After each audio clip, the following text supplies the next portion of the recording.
Chapter 1002. The War of the Gods and Eternia were the two things that had been on Han Shua's mind for the past few years. Both the Goddess of Destiny and the God of Light had vaguely mentioned those two things when they met with Han Shua. To Han Shua, the War of the Gods and Eternia were major events that concerned him and the survival of the Fringe. These two events involved the 12 overgods of the Quintessence and the 12 Dominions. Unfortunately, neither the God of Light nor the Goddess of Destiny had revealed any information to Han Shua about these two things. Han Shua had tried to find out more about them, but to no avail. Now that the War of the Gods had begun, the dominions of light, life, water, darkness, destruction, and death had officially begun their confrontation. A change that would engulf the entire Elysium was about to begin. According to Nestet, no region would be able to escape from this great whirlpool, not even the weakest Fringe. At this critical moment, Han Shua still knew nothing about the War of the Gods and Eternia. This was a fatal weakness. The reason Han Shua had risked his life to come to the Dominion of Darkness was to find out the ins and outs of these two events. Now that Omphalos wanted to talk about it, he couldn't contain his excitement. "Oh." Han Shua raised his eyebrows and said, "I know nothing about the War of the Gods and Eternia. I hope the three of you can explain it to me first." Omphalos shot a glance at Nestet and pondered for a moment before turning to the gods of destruction. When the two nodded, Omphalos said to Han Shua, "Let's talk inside." Omphalos strode into the region where Han Shua had come from. Nestet and the gods of destruction followed Omphalos without hesitation.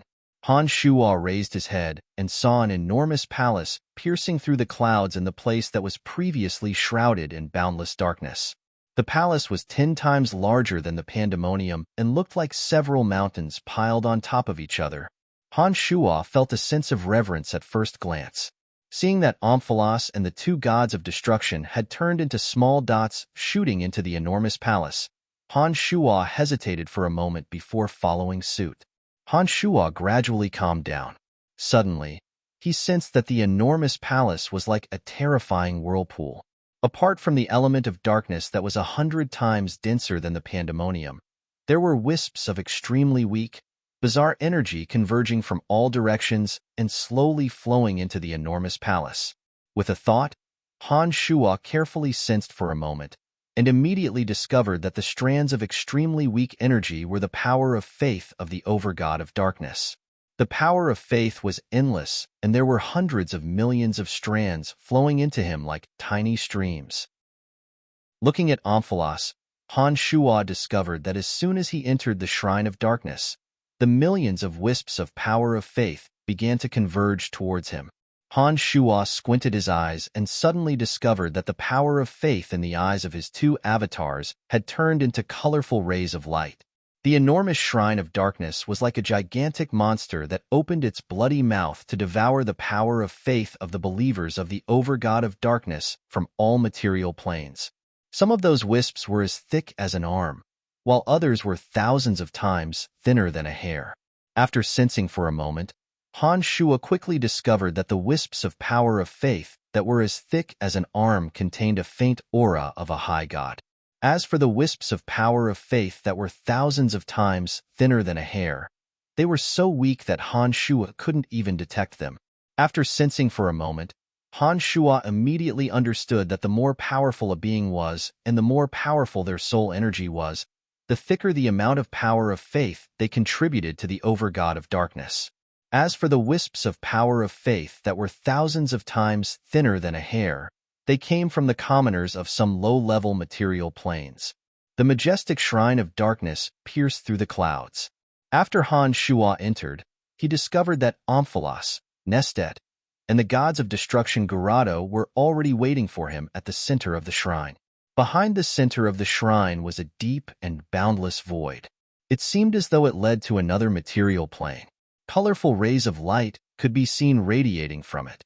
An enormous whirlpool of darkness was slowly moving like a colossal monster. A portion of the power of faith that had gathered from various material planes entered Omphalos, while a larger portion flowed into the deep, starry space behind Omphalos. In that space, the power of faith was everywhere and was flowing slowly like a vast ocean. Seeing that Han Shuo had followed them in, Nestet pointed at the deep, starry space behind Amphalos that was constantly changing. He said to Han Shuo, "This is the ocean of faith, the place where the divinity is soaked." Hearing that Nestet was talking about serious matters, Han Shuo immediately focused and hurriedly asked, "Ocean of faith? Soaking the divinity? The divinity needs to be nourished by the ocean of faith? If we want to unleash the power of the divinity, we must constantly replenish the power of faith for the divinity. Every once in a while, the divinity must be soaked in the ocean of faith so that it is cleansed by the ocean of faith. Only then can we continue to utilize the power of the divinity." Amphalos explained solemnly as he looked at Han Shuo. Han Shuo had never known that the divinity had to be so carefully protected. He had thought that once an overgod obtained the divinity, he would be able to utilize the power of the divinity without any restrictions. Back when he was on Profound Continent, Han Shuo discovered that all the low-level material planes were filled with shrines. Each and every shrine was collecting believers for their overgods so that their souls could provide an endless supply of power of faith to their overgods. Originally, Han Shuo had thought that the power of faith could increase the power of the domain of divinity. It was not until today that he realized that faith could play such an important role for an overgod. It seemed that the reason why they could constantly utilize the power of the divinity was closely related to the power of faith of their believers.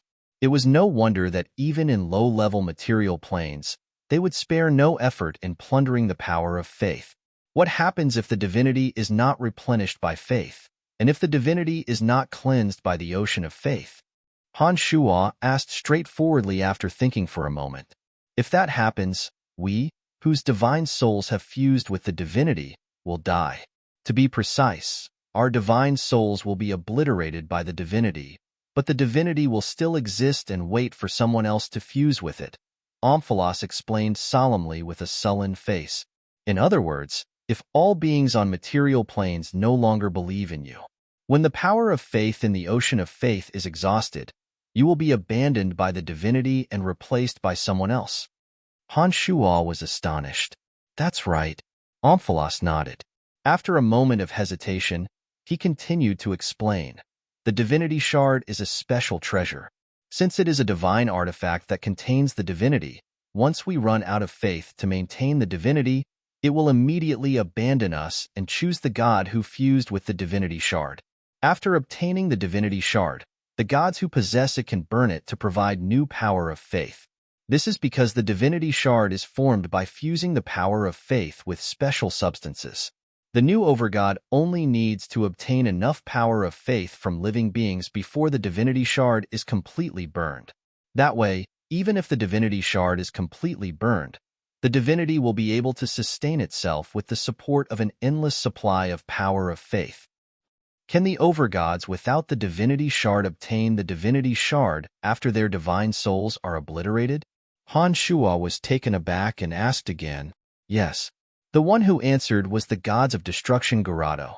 He grinned and said, "Only if no one in this line has the divinity shard.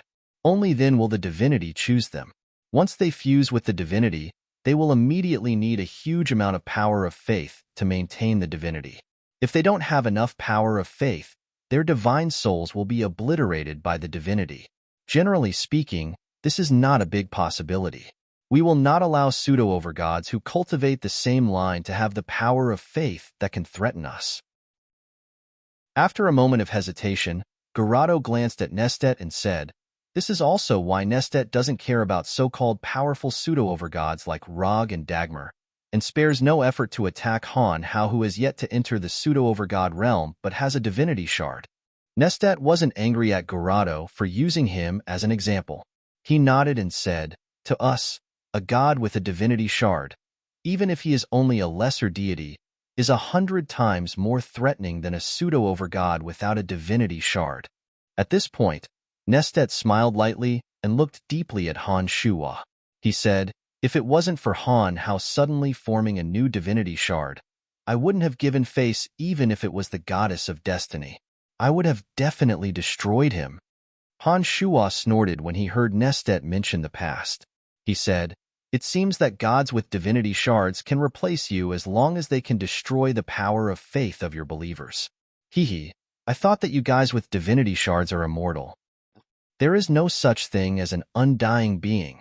Garado couldn't help but laugh. He shook his head and said, "Didn't the powerful existence that brought you here from another universe perish in the hands of the All-Mother? Didn't the All-Mother, the so-called eternal existence, slumber in Eternia and almost perish as well?" Han Shua's expression changed slightly at those words. Before today, Han Shua had learned all about Gu Tianxie, the exalted demon lord's deeds from the cauldron of myriad demon. Although he had a hunch that the 12 overgods knew who he wasn't certain. It was only now that Han Shua was certain that the 12 overgods knew who he was. It was laughable that he had been so careful ever since he came to Elysium, fearing that his secret would be discovered. It turned out that his existence had always been under their noses. "So you didn't take care of me in the Darkness Dominion because of the goddess of destiny?" Han Shua couldn't help but smile bitterly at Omphalos. The corners of Omphalos' mouth curled into a disdainful smile. He said with certainty, "Give her face? Hee, she's not that important." "In that case, I don't owe the goddess of destiny any favors," Han Shua said with a chuckle. Chapter 1003. Why did you tell me about the connection between the Ocean of Faith and the Quintessence? What do they have to do with the Battle of the Gods in Eternia? Han Shua asked. "I just want you to know that we aren't irreplaceable on Elysium. Besides, we've always been bound by the Quintessence," Omphalos said. "Just like how we receive faith from the souls of our believers, we also need to use the power of the Quintessence to provide faith to another. A large portion of the faith we gather from the various planes is used on the Quintessence, which in turn gives it to the All-Mother." Nestet's expression was grave. "To put it bluntly, us 12 Quintessence overgods are merely the All-Mother's servants.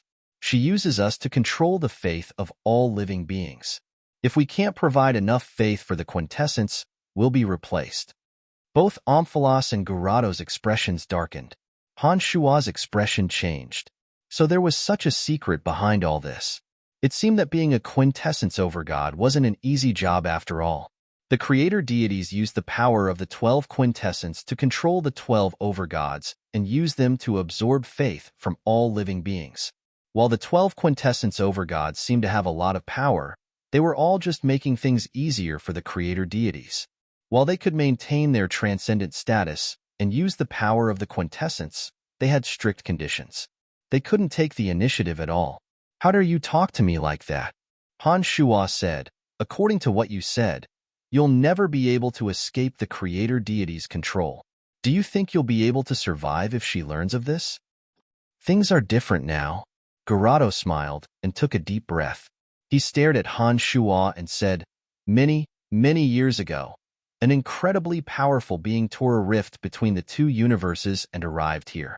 His power was incomparably terrifying. The 12 overgods and the ancestral mother goddess felt that terrifying power. You should know who I'm talking about." Han Shua nodded. Of course, he knew that Han Shua was talking about Demon Lord Gu Tianxie. With the rapid breakthrough of Han Shua's strength, he vaguely realized the terrifying power of Demon Lord Gu Tianxie. Now that his consciousness had reached the level of a demonic lord, he was certain that once his body was reborn, he wouldn't need to fear any Quintessence overgod. Gu Tianxie, the exalted demon lord, was even stronger. Who in this universe could possibly be his match? Who would be able to hurt him? The answer was self-evident. Naturally, it was the All-Mother that they were talking about. "I know who it is. Go on." Han Shua waved his hand and concentrated on Garado. He tore through the endless obstacles of the two universes, and his physical body suddenly descended. At that moment, the 12 of us received the order of the Mother of Creation at the same time.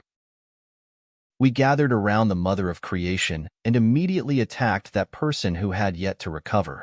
Garado straightened his back and smiled wryly. You can't imagine how terrifying that battle was. Many small planes disappeared in that battle. The 12 of us were only responsible for holding him back. The one who truly attacked was the All-Mother. After so many years, I still feel uneasy whenever I think of that person. Apart from the All-Mother, I can't imagine anyone as strong as him, strong enough to destroy a plane with a wave of his hand. It's too terrifying. Omphalos sighed. Hearing Gerardo mention Gu Tianxia, Omphalos sighed. This was the first time Han Shuo had heard of Gu Tianxia's strength. The fact that he could destroy a plane with a wave of his hand was indeed shocking. When he first obtained the memories of the demonic arts, he still had some doubts about the earth-shattering power. But now, he knew that wasn't the most powerful thing. He's completely dead, Han Shuo said softly. He was quite clear about what happened after that. Omphalos and the others didn't think Gu Tianxia's death was due to his lack of strength. The three exchanged glances and smiled wryly. Gerardo pondered for a moment before continuing. His defeat wasn't because he was weaker than the All-Mother. It was probably because he exhausted too much energy tearing through space.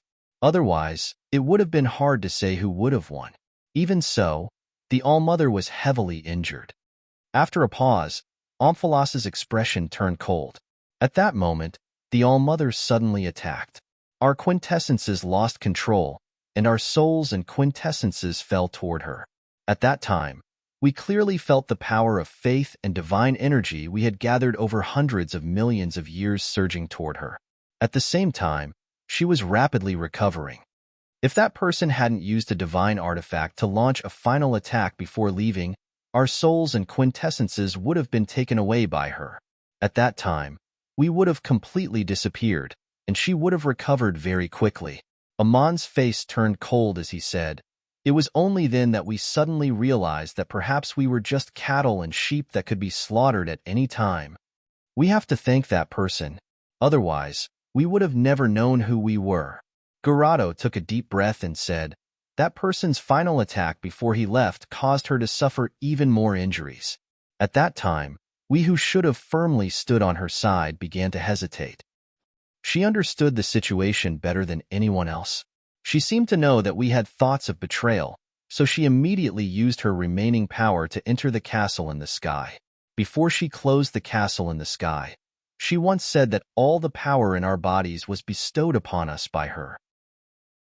She said that the power in this universe would never be able to open the castle in the sky, and that as long as she recovered, she would take back everything that she had bestowed upon us. Of course, she wasn't only referring to our quintessences, but also our lives." Omphalos smiled bitterly. She had absolute confidence in herself. Even if that person escaped, there would have been lethal energy left on him. She was sure that he wouldn't be able to survive. Gerardo said, "That was indeed the case. That person didn't manage to escape and completely perished. However, she didn't expect that person to have a means to counterattack before he died. She actually managed to forcibly bring your soul from another universe." After a short pause, Gerardo continued, "We only learned about you from the goddess of destiny later on. It wasn't until you set foot on Elysium that we were able to confirm what kind of power you had. Our divine souls and quintessences have long since fused together, so we can't cultivate another power. That's why we can only pin our hopes on you. We hope that you'll be able to open the castle in the sky." Those words had a huge impact on Han Shuo. Only now did he truly understand what had happened back then, as well as the old grudge between Gu Tianxia and the All-Mother. The All-Mother was currently recuperating in the castle in the sky. Once she felt that she had enough power to deal with the 12 quintessence overgods, she would naturally emerge from the castle in the sky. The 12 quintessence overgods were aware of this, but they were powerless to do anything about it. Although they seemed to be living a good life, they were constantly under the shadow of the All-Mother. "You're saying that you plan to open the castle in the sky and kill her before she fully recovers?" Han Shuo immediately understood Nestet's plan. Without hiding anything, Kratos nodded and said, "That's right. We don't have a choice. Once she accumulates enough power, she'll naturally come out and take back our divine souls and quintessence. We've been her puppets for billions of years. We've given her most of the power of faith we've obtained. If she wants to kill us, we can't just sit around and do nothing." If that person hadn't appeared, we wouldn't have been able to resist her even if we knew that we were nothing more than her livestock. After all, she's far stronger than us. The 12 of us together wouldn't have been enough to deal with her. Fortunately, That person's appearance gave us a once-in-a-lifetime opportunity. With her injuries, we don't have to be so passive anymore, said Dark Mantle excitedly. Han Shuo stared blankly for a moment. He stared at the three of them carefully and suddenly asked, judging from your expressions, it doesn't seem to be as simple as killing her. Is there something in the castle in the sky that you've been yearning for? Nestet, Dark Mantle, and Gurado's eyes flickered, but they didn't answer. Han Shuo immediately understood that there must be something in the All-Mother that attracted them. The fact that the three quintessence overgods were so excited in front of Han Shuo meant that they were coveting something that had broken their state of mind. Seeing that the three didn't want to reveal anything, Han Shuo didn't want to get to the bottom of it. That thing was too far away for him right now. He'll find a way to ask when he's actually going to open the castle in the sky. I know a little about the castle in the sky, but why are you in such a hurry to enter the battle of the gods? Asked Han Shuo. We can feel that the quintessence is demanding more and more power of faith. It's getting out of our control. Although we can't sense her presence, the quintessence's abnormality shows that her control over it has deepened. Although we've tried our best to control it, there's not much we can do. The goddess of destiny said that she'll come out of the castle in the near future. We don't have much time left. Dark Mantle looked at Han Shuo with a heavy expression and continued. The battle of the gods is the key to opening the castle in the sky. Now that you're strong enough, we're in a hurry to leave. Han Shuo was stunned. He felt sorry for Nestet and the others. It seemed that the All-Mother was too much of a threat to them. Han Shuo felt a chill in his heart when he heard that she would come out of the castle in the sky soon. He knew that his existence was a greater threat to the All-Mother. Once she came out of the castle in the sky, the first one to need her help wouldn't be the 12 quintessence overgods, but him. Chapter 1004. As for why the War of the Gods must begin immediately, it is because even though she is in Eternia, she can still affect the 12 quintessences. For example, recently, we have been able to sense that the quintessences are trying to break free from the shackles of our divine souls and return to Eternia. Omphalos looked at Han Shuo and continued, it has been about 50,000 years since she entered Eternia. We don't know if she has regained some of her strength, but we have also sensed a powerful suction force from Eternia. Under such a powerful suction force, our quintessences are starting to lose control and are trying to break free from us and fall into Eternia. It was at this time that the goddess of destiny discovered the problem. She discovered that by filling the mirror of destiny with a certain amount of divine souls, she can affect the suction force from Eternia. Han Shuo's face jolted and he said in a deep voice, that is to say, she can only stop the suction force from Eternia by sending divine souls into the mirror of destiny. After hesitating for a moment, Han Shuo continued, the war that breaks out on Elysium every once in a while is part of your plan. You deliberately sacrifice enough divine souls to fill the mirror of destiny to resist the suction force from Eternia? That's right. Omphalos did not deny it. He said, we will also take the war of the gods seriously. It would be perfect if we could sacrifice our own people to fill the mirror of destiny. So every time the goddess of destiny intervenes, it means that the mirror of destiny has been supplied with enough divine soul energy? Han Shuo was stunned. Omphalos nodded again. Han Shuo took a deep breath and his face was filled with astonishment. He did not expect that the so-called War of the Gods would have such a huge secret. It was no wonder that the War of the Gods was inevitable. Suddenly, a strange light flashed in Han Shuo's mind. He suddenly recalled some of Hegemonka's memories. He stared at Omphalos and asked, you want to protect your subordinates. Why do you allow the god hunters to do as they please? I've heard that if there are too many gods in a certain religion, their quintessences will be affected. Is there such a thing?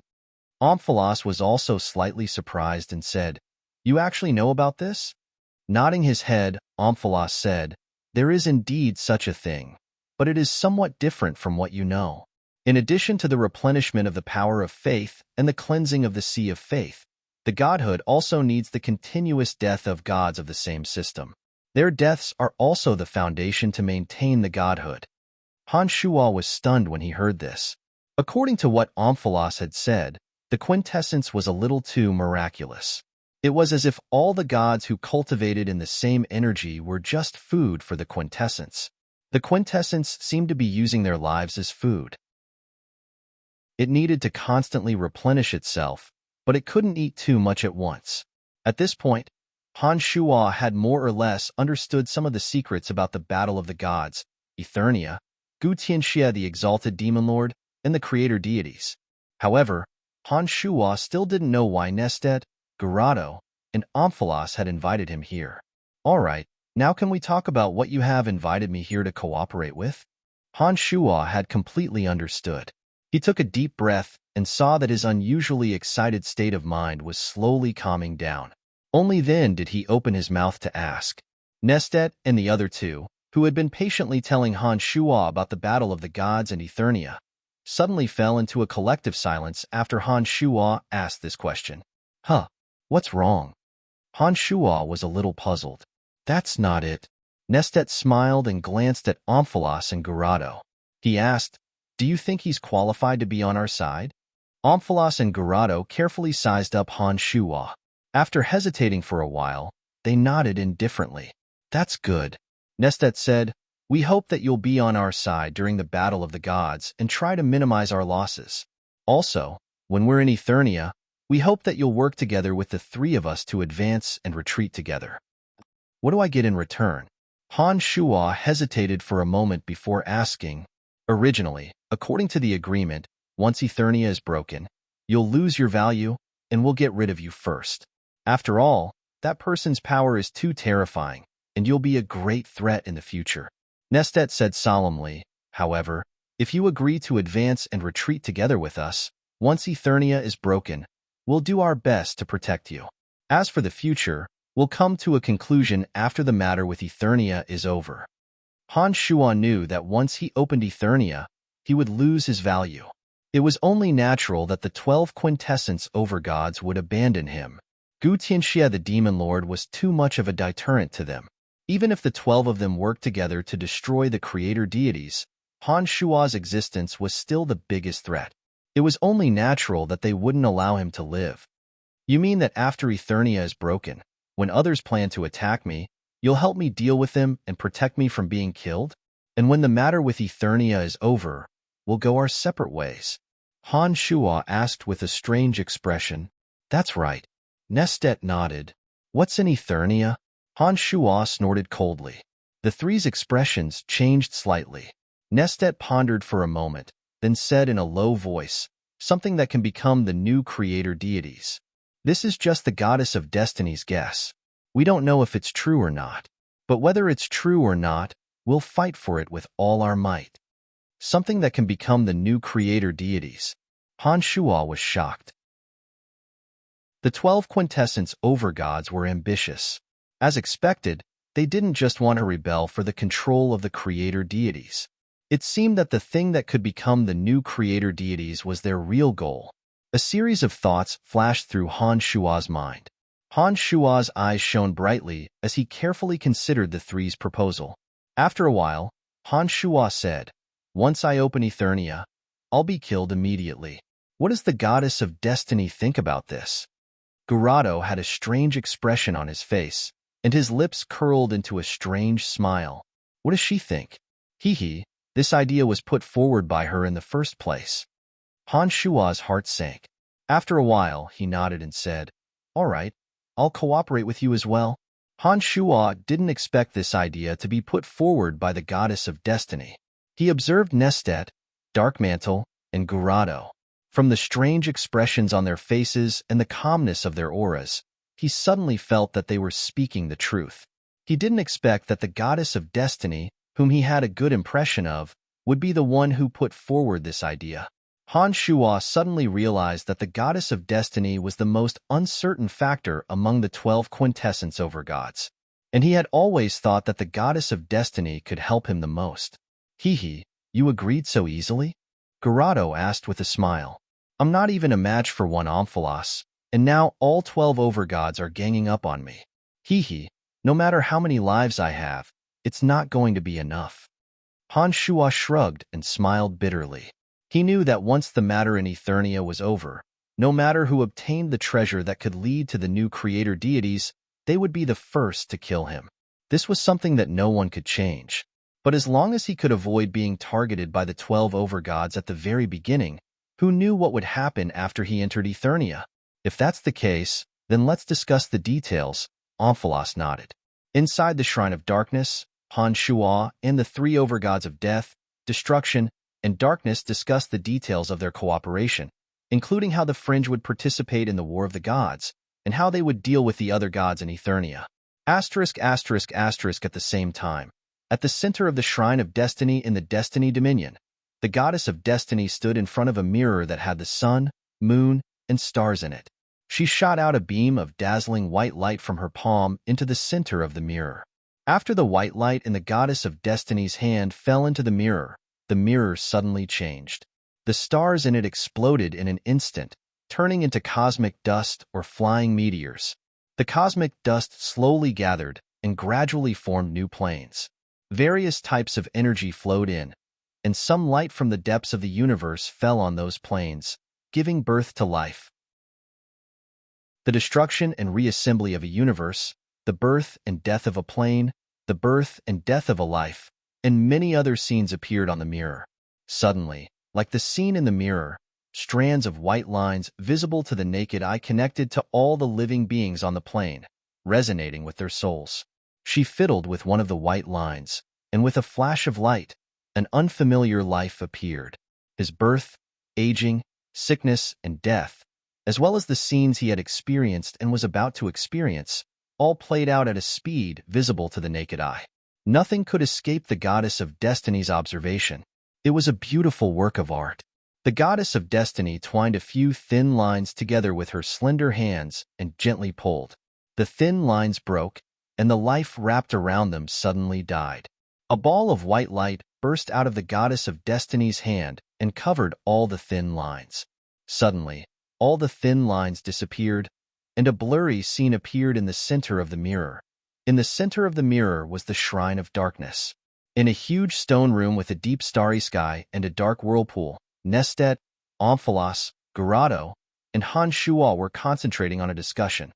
Han Shua, Nestet, Omphalos, and Garado didn't know that the goddess of destiny could have such a magical power to spy on them from the distant Destiny Dominion. At this time, they were still discussing how to deal with the Battle of the Gods, how to open Sky Castle, and how to cooperate after Sky Castle was opened. The goddess of destiny's eyes shone with a strange light. She stared at the scene in the mirror for a while, and suddenly reached out to wipe away the scene that appeared in the mirror. Her lips curled into a slightly cold smile. Chapter 1005. Deep beneath the pandemonium in the land of chaos, at the center of the ninth realm mystical harvester was a secret chamber where all the mystical energy on Elysium was gathered. Han Shua's body was sitting cross-legged, motionless. Electric sparks were coiling around his body like tiny snakes. For the past few years, Han Shua had left most of the Fringe and Pandemonium's affairs to his family members. His 2 avatars would take care of certain matters that he absolutely had to attend to. His main body, on the other hand, had remained in the chamber, slowly refining his body with the mystical energy. Han Shua's consciousness had been in a dormant state all these years, digesting the comprehension of the demonic arts he had obtained from the cauldron of myriad demon. The mystical aura of heaven and earth on Elysium was indeed extremely dense. Under the effect of the ninth realm mystical harvester, the mystical aura that was drifting across the entire continent was drawn into this secret chamber like a stream of water. It was as though the mystical was being reborn. Han Shua's consciousness, which had been in a deep slumber for many years, suddenly trembled. A trace of mystical energy surged towards him. Han Shua, who had been in a deep slumber for many years, suddenly opened his eyes. His deep gaze seemed to transcend the distance of space and was suddenly projected into the distant dominion of destiny. Just a moment ago, Han Shua had sensed a faint energy ripple from the dominion of destiny. That faint energy ripple seemed to be related to him. His consciousness felt as though it was being spied on. Electric sparks flashed in Han Shua's eyes. Those electric sparks intertwined in the air in front of him, gathering more and more mysticaline energy in the secret chamber. Suddenly, Han Shuo shut his eyes, severing the connection between his eyes and the electric sparks. Wisps of divine sense abruptly spread out in all directions with this secret room as the center. Mountains, lakes, forests, cities, life. With the pandemonium as the center, Han Shuo's consciousness extended infinitely outwards. Soon, everything in the fringe had been seen. At this moment, Han Shuo was the undisputed god of the fringe. In just a few seconds, everything in the fringe was reflected in Han Shuo's consciousness. His consciousness didn't stop there. It surged towards the dominion of space and destiny. More sceneries and lives were reflected in Han Shuo's consciousness. The wonderful feeling of being in control of everything was very comforting. Suddenly, Han Shuo's divine sense stopped extending. His divine sense had reached the outside of the destiny dominion. As long as his divine sense took another step forward, it would be considered as entering the destiny dominion. He did not rashly venture deeper. His divine sense, which was about to surge into the space domain, suddenly stopped. Just like that, Han Shuo's consciousness stopped in front of the destiny dominion. He slowly sensed the wondrous energy ripples coming from the destiny dominion. After a while, Han Shuo suddenly discovered that the wondrous energy ripples had passed through the fringe, the death dominion, and reached the darkness dominion. In an instant, Han Shuo retracted his divine sense and returned to the depths of the pandemonium in a few seconds. The Shrine of Destiny. The goddess of destiny, who had just erased the scenes in the mirror of destiny, suddenly looked in the direction of the fringe in astonishment. She saw some kind of starlight glowing around her. Just like the scene in the mirror of destiny, there seemed to be a sun, a moon, and a star that represented the birth and death of the world. After a long while, the light in the goddess of destiny's eyes disappeared. She let out a soft sigh and softly muttered, "What a terrifying vigilance! Unlike the energy of this universe, he can actually detect the energy ripples of fate in my dimension. I really wonder what he knows." The goddess of destiny shook her head. Her gaze seemed to pierce through space and landed on the fringe. She muttered again, "Andrina is still there. I hope she's fine." Asterisk, asterisk, asterisk, the darkness dominion, the overgod's shrine. Han Shuo's avatar, who was in the middle of a conversation with the overgods of death, destruction, and darkness, suddenly froze and immediately shut his mouth. Nestet and the other two were stunned. When they saw that Han Shuo had suddenly stopped talking, they thought that Han Shuo was dissatisfied with something. They looked at Han Shuo with a puzzled expression. Nestet furrowed his brows and asked, "What's the problem?" Han Shuo didn't answer. He suddenly stood up, walked to the window, and looked at the deep starry sky. He took a deep breath and said with his back facing the three, "Perhaps the goddess of destiny already knows about us." Upon hearing this, Nestet, Omphalos, and Gurado's expressions changed slightly. "What do you mean?" Omphalos also stood up and slowly walked towards Han Shuo. As Omphalos was speaking, the quintessence that looked like a black crystal flew out from the back of his head and fell into the sea of faith. As soon as the quintessence entered the sea of faith, the power of faith in the sea of faith gushed into the quintessence. The power of faith in the sea of faith rapidly decreased. "You should know that this body isn't mine. The one in the depths of the pandemonium is my true body." While we were talking, my true body in the faraway pandemonium sensed an unusual fluctuation in the dominion of destiny. That faint energy fluctuation obviously came from the Shrine of Destiny. After a moment of hesitation, Han Shuo turned to look at the three who were listening attentively to him and said, "And it's coming from our direction." The eyes of Nestet and Gurado flickered. No one knew what they were thinking about. They simultaneously looked at the quintessence of darkness in the sea of faith. Omphalos stared fixedly at the quintessence of darkness. After a while, Omphalos suddenly nodded and said, "I sensed it a little. Although it receded very quickly, it must be her power." Han Shuo didn't know how Omphalos sensed it using the quintessence, but he seemed to have guessed it. "That bitch." Gurado grinned coldly and said, "She really thinks that she can control everything." So what if she knows? We don't have to care about her." Han Shuo was stunned. He looked at Gurado strangely, not understanding why the mighty gods of destruction would have such resentment. It seemed that he was very dissatisfied with the goddess of destiny. Gurado didn't explain his resentment towards the goddess of destiny. After letting out a cold snort, he said to Han Shuo, "Let's continue. Don't worry about her." Nestet and Amphalos frowned and didn't say anything. Seeing that the three didn't have a deep understanding of the goddess of destiny, Han Shuo didn't probe further. He nodded and continued to discuss with the three. 3 days later, Han Shuo walked out of the Black Domain Forest and headed towards Hushvale City. Upon arriving at Hushvale City, Han Shuo went straight to find Donna and found that Donna was already waiting for him in the room. Donna's face was filled with joy. When she saw Han Shuo, she immediately called out softly, "You're here?" Han Shuo took a step forward and grabbed Donna's hand.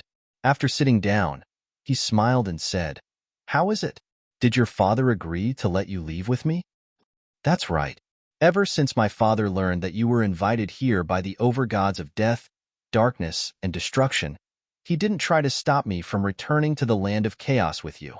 He only told me to keep a low profile in the land of chaos, but not to suffer any grievances," said Donna with a sweet smile.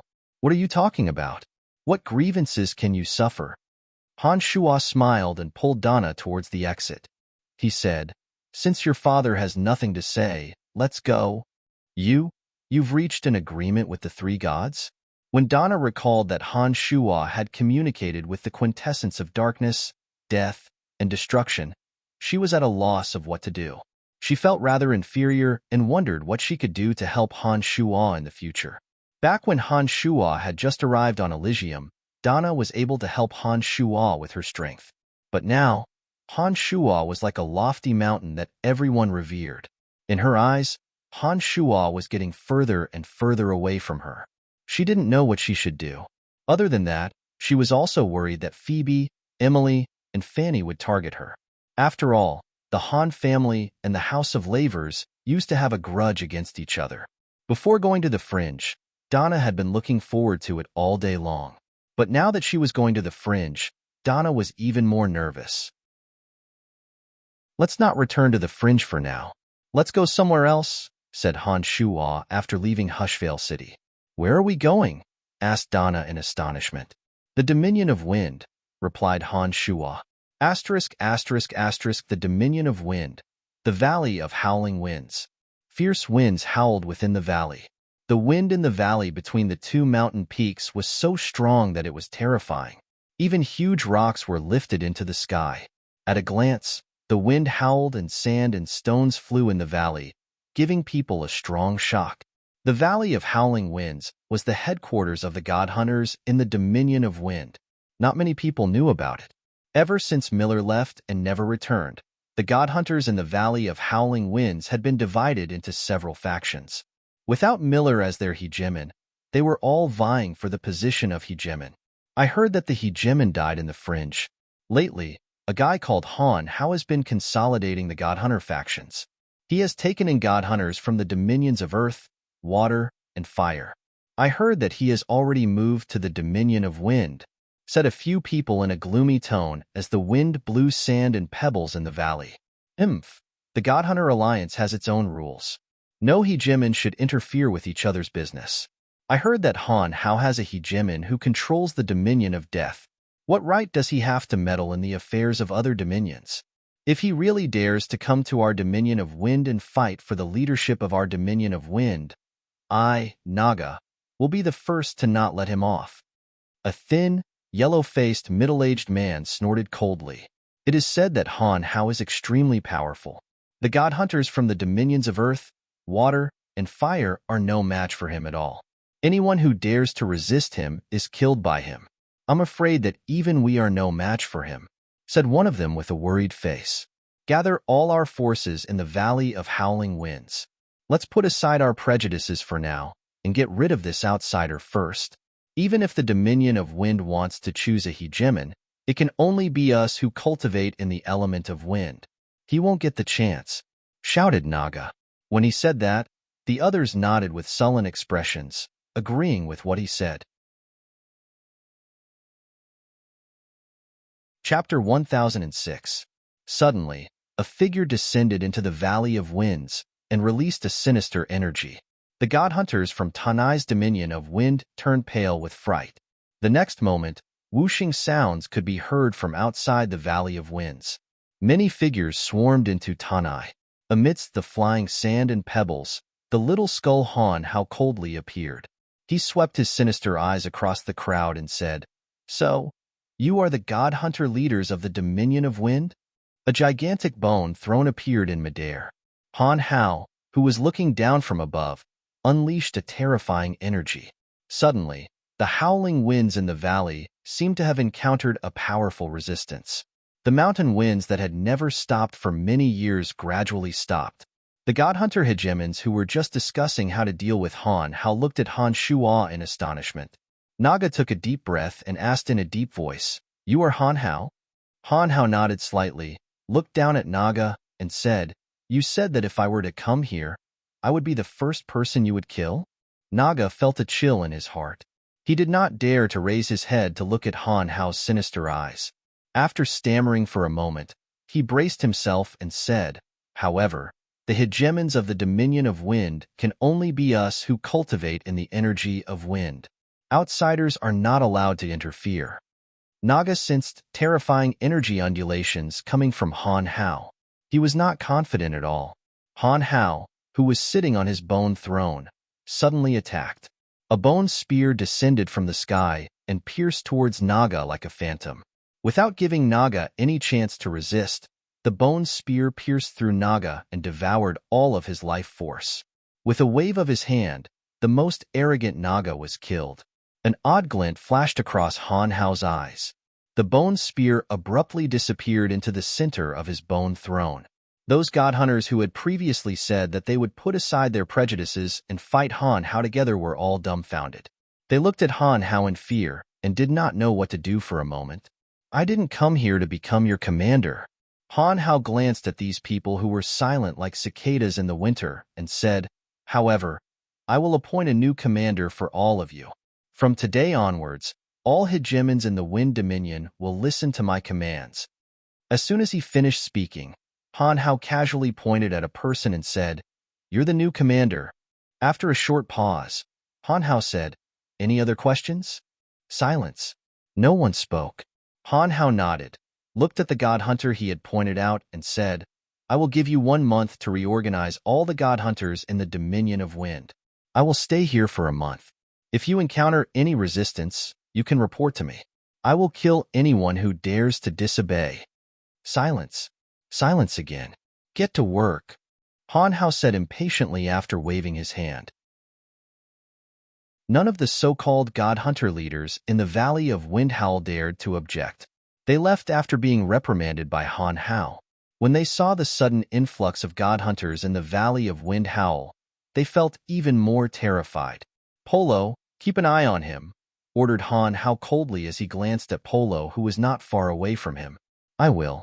"Haha, I think they will do their job obediently," said Polo with a bow and a nod before he quietly left. In less than half a month, all the god hunter hegemons in the Valley of Wind Howl were reorganized under Han Hao's insufferably domineering authority. During that time, Han Hao did not personally take action. Anyone who disobeyed his orders was dealt with by Polo and his subordinates. Han Hao, who was in the middle of a cave in the Valley of Wind Howl, did not take a single step out of the cave. He was painstakingly comprehending the energy of the quintessence. Just as Han Hao was about to move on to his next target, Han Shuo arrived at the Valley of Wind Howl with Dana. They easily found Han Hao, who was cultivating hard. "Father, why are you here?" asked the little skull. Han Hao, who had always been insufferably arrogant in front of his subordinates, with a joyful smile on his face. "How is it? Have you comprehended the energy of the quintessence?" asked Han Shuo smilingly after he arrived at the little skull. "I have been trying to use the energy of the quintessence all these years, but I'm still not very adept at it. My ability to use the energy of the quintessence is far inferior to that of Nestet and the others," replied Han Hao. "I'm here this time to talk to you about the quintessence. Before I came here, I went to the Darkness Dominion and made an appointment with Nestet, Gerardo, and Amphalos. I learned some things about the quintessence from them. Han Shuo told Little Skull about the conversation he had with the 3 quintessence overgods in the Darkness Dominion. He then said in a deep voice, I'm worried that you will lose control of the quintessence when you burn up all the quintessence shards, so it's best that you start gathering the power of faith during this time. According to Nestet and the others, the maintenance of the quintessence required the help of the power of faith, as well as the cleansing of the ocean of faith. There were many restrictions. Little Skull might not need the power of faith for the time being because he had the quintessence shards. However, once he burned up all the quintessence shards, he would need the power of faith to sustain the quintessence. Without the power of faith, the quintessence would wipe out his divine soul and choose a new master. After learning this secret from Nestet and the others, Han Shuo decided not to return to the Fringe for the time being. He immediately went to talk to Han Hao. Although Little Skull, Han Hao, was not in the Fringe, he would send messages to the Fringe from time to time. Therefore, Han Shuo knew Little Skull, Han Hao's whereabouts. However, in order to prevent their conversation from being heard by others, Han Shuo did not use any other means of communication with Little Skull. He only contacted Little Skull face to face to avoid any unnecessary trouble. Father, my situation seems to be different from what you said. Little Skull listened attentively to Han Shuo. He knitted his brows and pondered in silence for a long time before he spoke. Different? Han Shuo was surprised. His interest was piqued. He asked, how so? My quintessence seems to be formed from the fusion of the quintessence of death and the demonic arts I cultivate. Now that the quintessence shard is gone, I don't feel that it needs the power of faith. Not only that, the quintessence is constantly releasing energy into my divine soul and body. It seems to be strengthening me at all times. Little Skull thought for a moment before he told his father what he felt. What? Han Shuo was shocked. He looked deeply at Han Shuo with a bewildered expression. After a long while, Han Shuo smiled bitterly and said, Then I don't know what's going on. It's really strange.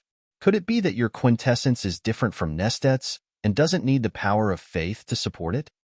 I don't know. I don't feel any binding force from this quintessence. On the contrary, it seems to be helping me to become stronger and stronger. Han Hao looked delighted. He said, If I meet Nestet now, even if I can't defeat him, he won't be able to kill me. Han Shuo smiled bitterly. He knew that Little Skull would never lie to him. In other words, he had absolute confidence in fighting Nestet and the others. During the trip to the Darkness Dominion, he was powerless against Omphalos. He wasn't even a match for Omphalos. According to Han Hao, Little Skull was even stronger than him. Show me your strength. After muttering to himself for a while, Han Shuo suddenly laughed. He glanced at Donna, who'd come in with him, and said in a gentle voice, Go out for a while. You'll be caught in the crossfire. Donna nodded with a wry smile and left gracefully. Listening to the conversation between Han Shuo and his son, she knew that their strength had far surpassed that of the commoners on Elysium. Although Elysium was vast, perhaps only the 12 quintessence overgods could pose a threat to the father and son. Donna knew very well what a quintessence overgod meant. If 2 quintessence overgods were to fight, even the slightest shockwave could obliterate her and destroy her soul. Donna deeply felt the gap between herself and Han Shuo. After Donna left, the father and son saw that the cave was sealed. Then, Little Skeleton carefully made his move. As soon as the bone spear appeared, the energy of violence, despair, death, and boundless resentment was released. Those energies gathered on the bone spear. The bone spear gently rotated, and even space itself seemed to be torn apart, revealing dazzling specks of light. Han Shuo slowly closed his eyes as he sensed the energy from the bone spear. After a long time, he gently nodded and said to Little Skeleton, Your energy is very special. It is based on the energy of death in this world. Using the profound understanding of the soul of the energy of death and the comprehension of the soul of demonic arts, you gather all the negative energy in the instant before the death of all living beings and unleash it. Little Skull, Han Hao, had always lacked a true understanding of his own power. He listened attentively to Han Shuo's explanation and asked, Father, are you saying that this is the energy that is released by the soul before the death of a living being, a special energy formed between life and death? Nodding, Han Shuo opened his eyes and frowned. This is actually an elemental energy. Before every living being completely disappears, there would still be a portion of their energy drifting between the heavens and the earth. If a person who dies of old age or sickness dies normally, they would die very peacefully since they knew their fate. A peaceful death would not produce too much special energy.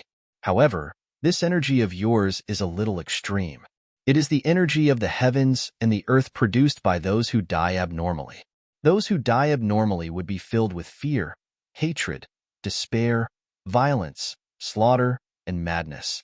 These energies are truly the most evil and evil energy in the world. You are very lucky to be able to use these energies to form a new quintessence.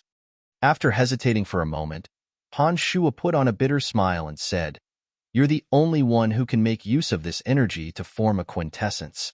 Due to your unique life form, if it were any other god, their divine soul wouldn't be able to withstand so much negative energy. They would have perished before their quintessence could form." "Father, what should I do?" Little Skull asked in shock after listening to Han Shuo's explanation for a while. "I don't know. I keep feeling that the formation of your quintessence is too smooth." Han Shuo looked up at the sky, his mind full of doubts. According to Nestet and the others, the mother goddess of creation had only bestowed a total of 12 quintessences. However, Little Skull's quintessence was formed by himself. However, Nestet and the others had lived for so many years, and they had never seen anyone who could form a new quintessence. Could it be related to the demonic arts that he cultivated? Han Shuo guessed. Chapter 1007. Han Shuo and Dana did not stay too long in the wind-howling valley. After discussing the issue of the quintessence with Little Skull, Han Shuo discovered that the quintessence formed by Little Skull seemed to be different from the other 12 overgods.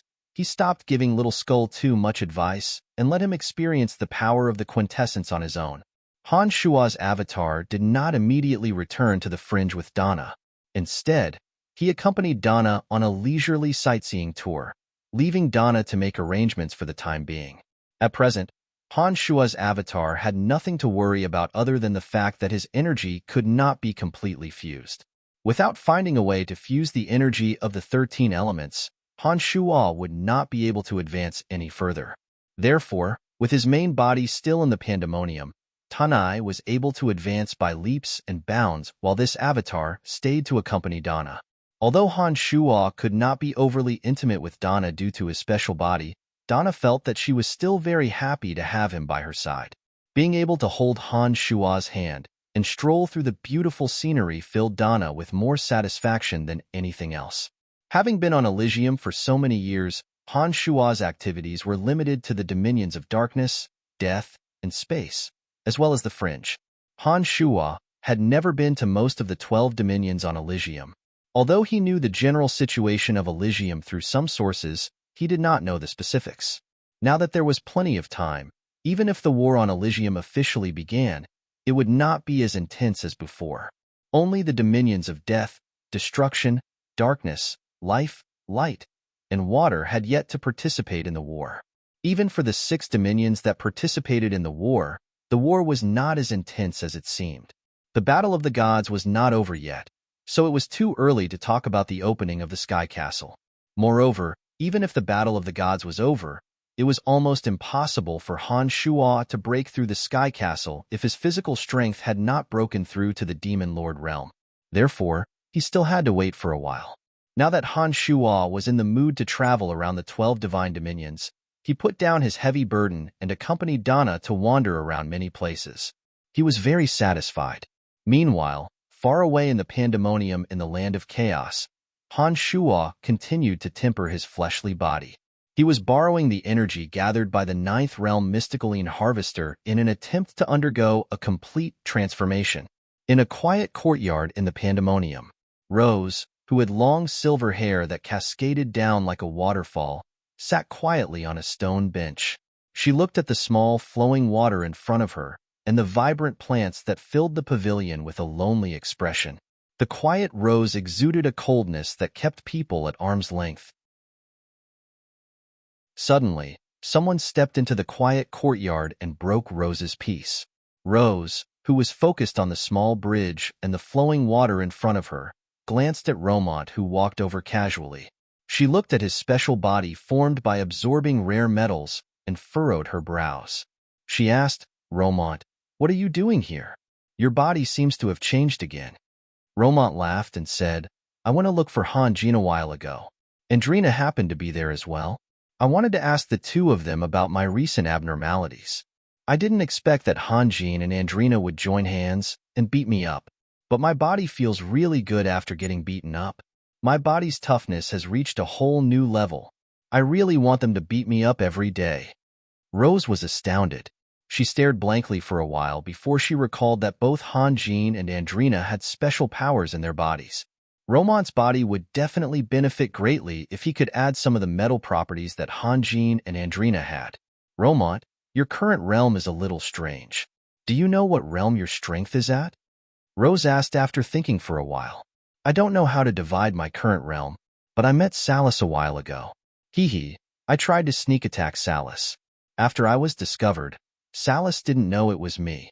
He didn't hold back and attacked me ruthlessly. I took Salus's lightning attack head-on. After that, I found out that I wasn't injured at all. I recovered after a few days of recuperation," said Romont proudly. Rose flicked her white hair and said in amazement, "Salus is at the realm of a Lord God. His all-out attack actually couldn't injure you. Romont, you're very strong now." Romont laughed heartily and said, "I had to fight Salus later. His lightning power had no effect on my body. It could only numb my spirit. That's why I couldn't win. But even so, Salus had a headache.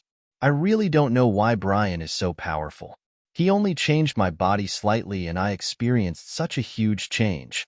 After hesitating for a while, Romont said to Rose gratefully, "It's all thanks to you bringing Lord Brian to me. Otherwise, I'm afraid I'd still be sitting in that swamp, looking at the sky from the bottom of a well. I wouldn't be able to reach my current realm even after 1,000 years." Upon hearing about Han Shuo, Rose put on a rather disappointed look. She said indifferently, "I haven't seen him for many years after he went underground. Although I've also reached late-stage high god, the difference between us is like heaven and earth." Rose's words were filled with helplessness and bitterness. Back then, when Han Shuo first went to the Demon Mountain, he had no choice but to run for his life. But now, after a few decades, he was able to defeat her. And now, Han Shuo had become an existence on par with an overgod of quintessence. The gap between the two was growing wider and wider. Back in the Darkness Dominion, Rose was the only high god by Han Shuo's side. The two spent a lot of time together. Rose recalled the time when she and Han Shuo wreaked havoc in Hushvale City and forced Hoffs to suffer. She also recalled the time they spent together on the journey from the Darkness Dominion to the Fringe. Now, Rose's enemies had long been killed by Han Shuo, and the Fringe, which was known as the most chaotic place on Elysium, had been conquered by Han Shuo. Han Shuo's grand promise to Rose had come true, but she found that the gap between her and Han Shuo was growing wider and wider. This made Rose very disappointed. Sometimes, she even regretted bringing Han Shuo to the Fringe. Rose would think that if Han Shuo wasn't so powerful, perhaps the gap between them wouldn't be growing wider and wider. With that thought in mind, Rose couldn't help but look down at the ground beneath her feet. She wondered what Han Shuo was doing in the secret chamber. "Rose, come here." Suddenly, a voice sounded in the depths of her divine soul. Rose turned pale with fright. She immediately realized that it was Han Shuo's voice. She stood there blankly, not knowing what to do. "What's wrong?" Romont couldn't help but ask when he saw her in a daze. "He's looking for me. He's looking for me." Rose couldn't hide her surprise and excitement. After saying those words, she hastily headed towards the underground tunnel, ignoring Romont's strange expression.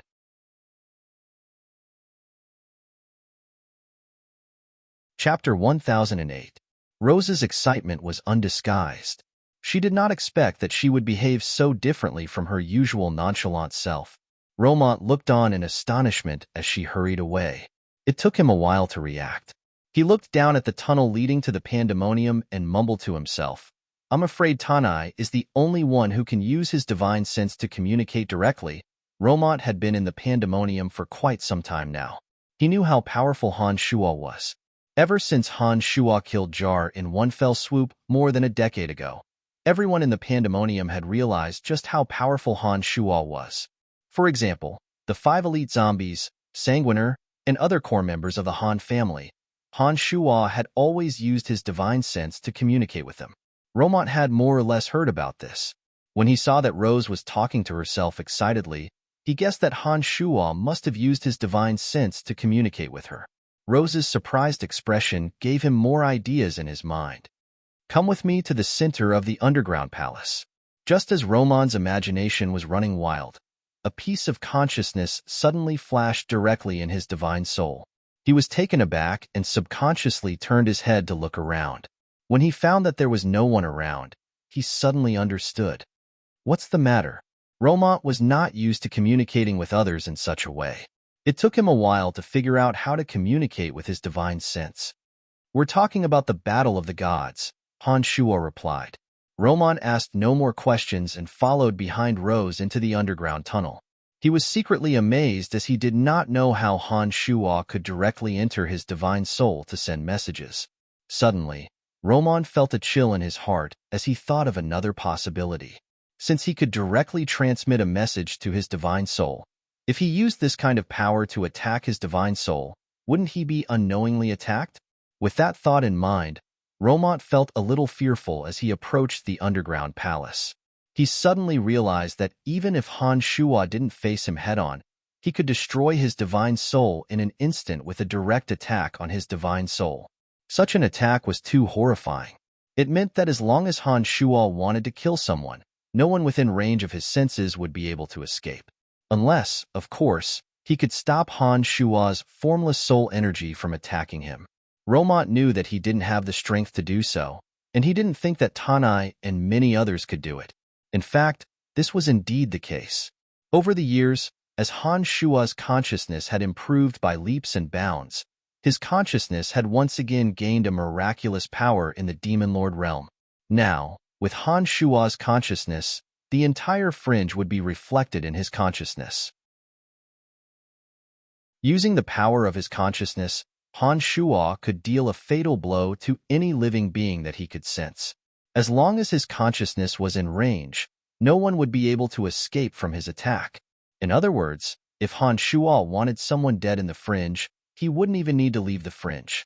As long as he had the thought, that person would be annihilated in body and soul. Rose was overjoyed. She walked to the center of the underground palace and saw Sanguiner, the 5 elite zombies, Phoebe, Emily, and the other members of the Han family. But her face turned a little gloomy. She thought that Han Shuo had asked her to come alone, but it turned out that wasn't the case. Soon enough, more and more important figures of Tanai arrived from all over the place. Statholm the old monster, Ermite Cotton, and the other core members of the Han family had gazes as sharp as lightning. It appeared that they had all made rapid progress over the years. All these years, the members of the Han family had been cultivating diligently in Tanai. In Tanai, where the elemental energy was dozens of times richer than anywhere else, and with the arcane orbs and divine energy potions that Han Shuo had bestowed upon them, even the most mediocre of people would make rapid progress, not to mention these geniuses of profound continent. Gradually, all the core members of the Han family had gathered. They were very familiar with each other and were enthusiastically discussing Tanai's recent movements. They were also curious as to why Han Shuo, who had been in seclusion in the fringe, would summon them. Everyone knew that Han Shuo must have something important to announce, and that was the focus of their discussion. However, as they had been cultivating on their own, they did not know the specifics of what was going on. Therefore, they were all very curious as to why Han Shuo, who had been in seclusion all this time, would summon them. Just as the crowd was discussing spiritedly, the space at the center of the vast and boundless hall suddenly distorted. A dim light flashed and vanished, and Han Shuo abruptly appeared. Han Shuo smilingly looked at the crowd who were still whispering to each other. Shortly after, he let out a light cough. After the light cough, everyone calmed down and looked at Han Shuo in astonishment. After staring blankly for a moment, many greeted Han Shuo, especially the 5 elite zombies, Sanguiner, Phoebe, and Emily. Some of them even seemed a little resentful. Gilbert even said that it had been a long time since they last saw him. Han Shuo gestured for the crowd to quiet down. The crowd quietened down again. Shortly after, Han Shuo smilingly said, "Let's sit down and talk." The spacious hall was filled with stone benches and chairs of all sizes. After everyone was seated, Han Shuo said, "I have gathered all of you here to tell you something. Back then, I said that we would not participate in the Battle of the Gods. But now, I know that this is no longer up to us. Since it is unavoidable, we can only prepare in advance." Upon hearing Han Shuo mention the Battle of the Gods, the crowd immediately became solemn. No one dared to speak carelessly anymore. Although only the 6 divine territories were participating in the War of the Gods, and the battle was still on a small scale, the War of the Gods in the past had never ended so easily. Many people would die in each War of the Gods. This War of the Gods would most likely be no exception. Back then, when Han Shuo did not participate in the Battle of the Gods, the crowd did not pay much attention to it. But now that they heard that Han Shuo was going to participate, their expressions turned grave. The Battle of the Gods this time will be even more tragic than the previous ones. Han Shuo knitted his brows and warned them in advance. Other than the dominions of death, darkness, destruction, life, light, and water, the rest of the dominions will have to avoid participating as well. There will always be people who will perish in this battle. Even the dominions of destiny and space can't avoid it? Goran asked in astonishment. As a native god of Elysium, he had obviously heard too much about the Battle of the Gods. He more or less knew what had happened on Elysium in the past few battles of the gods. The dominions of destiny and space had always been neutral parties.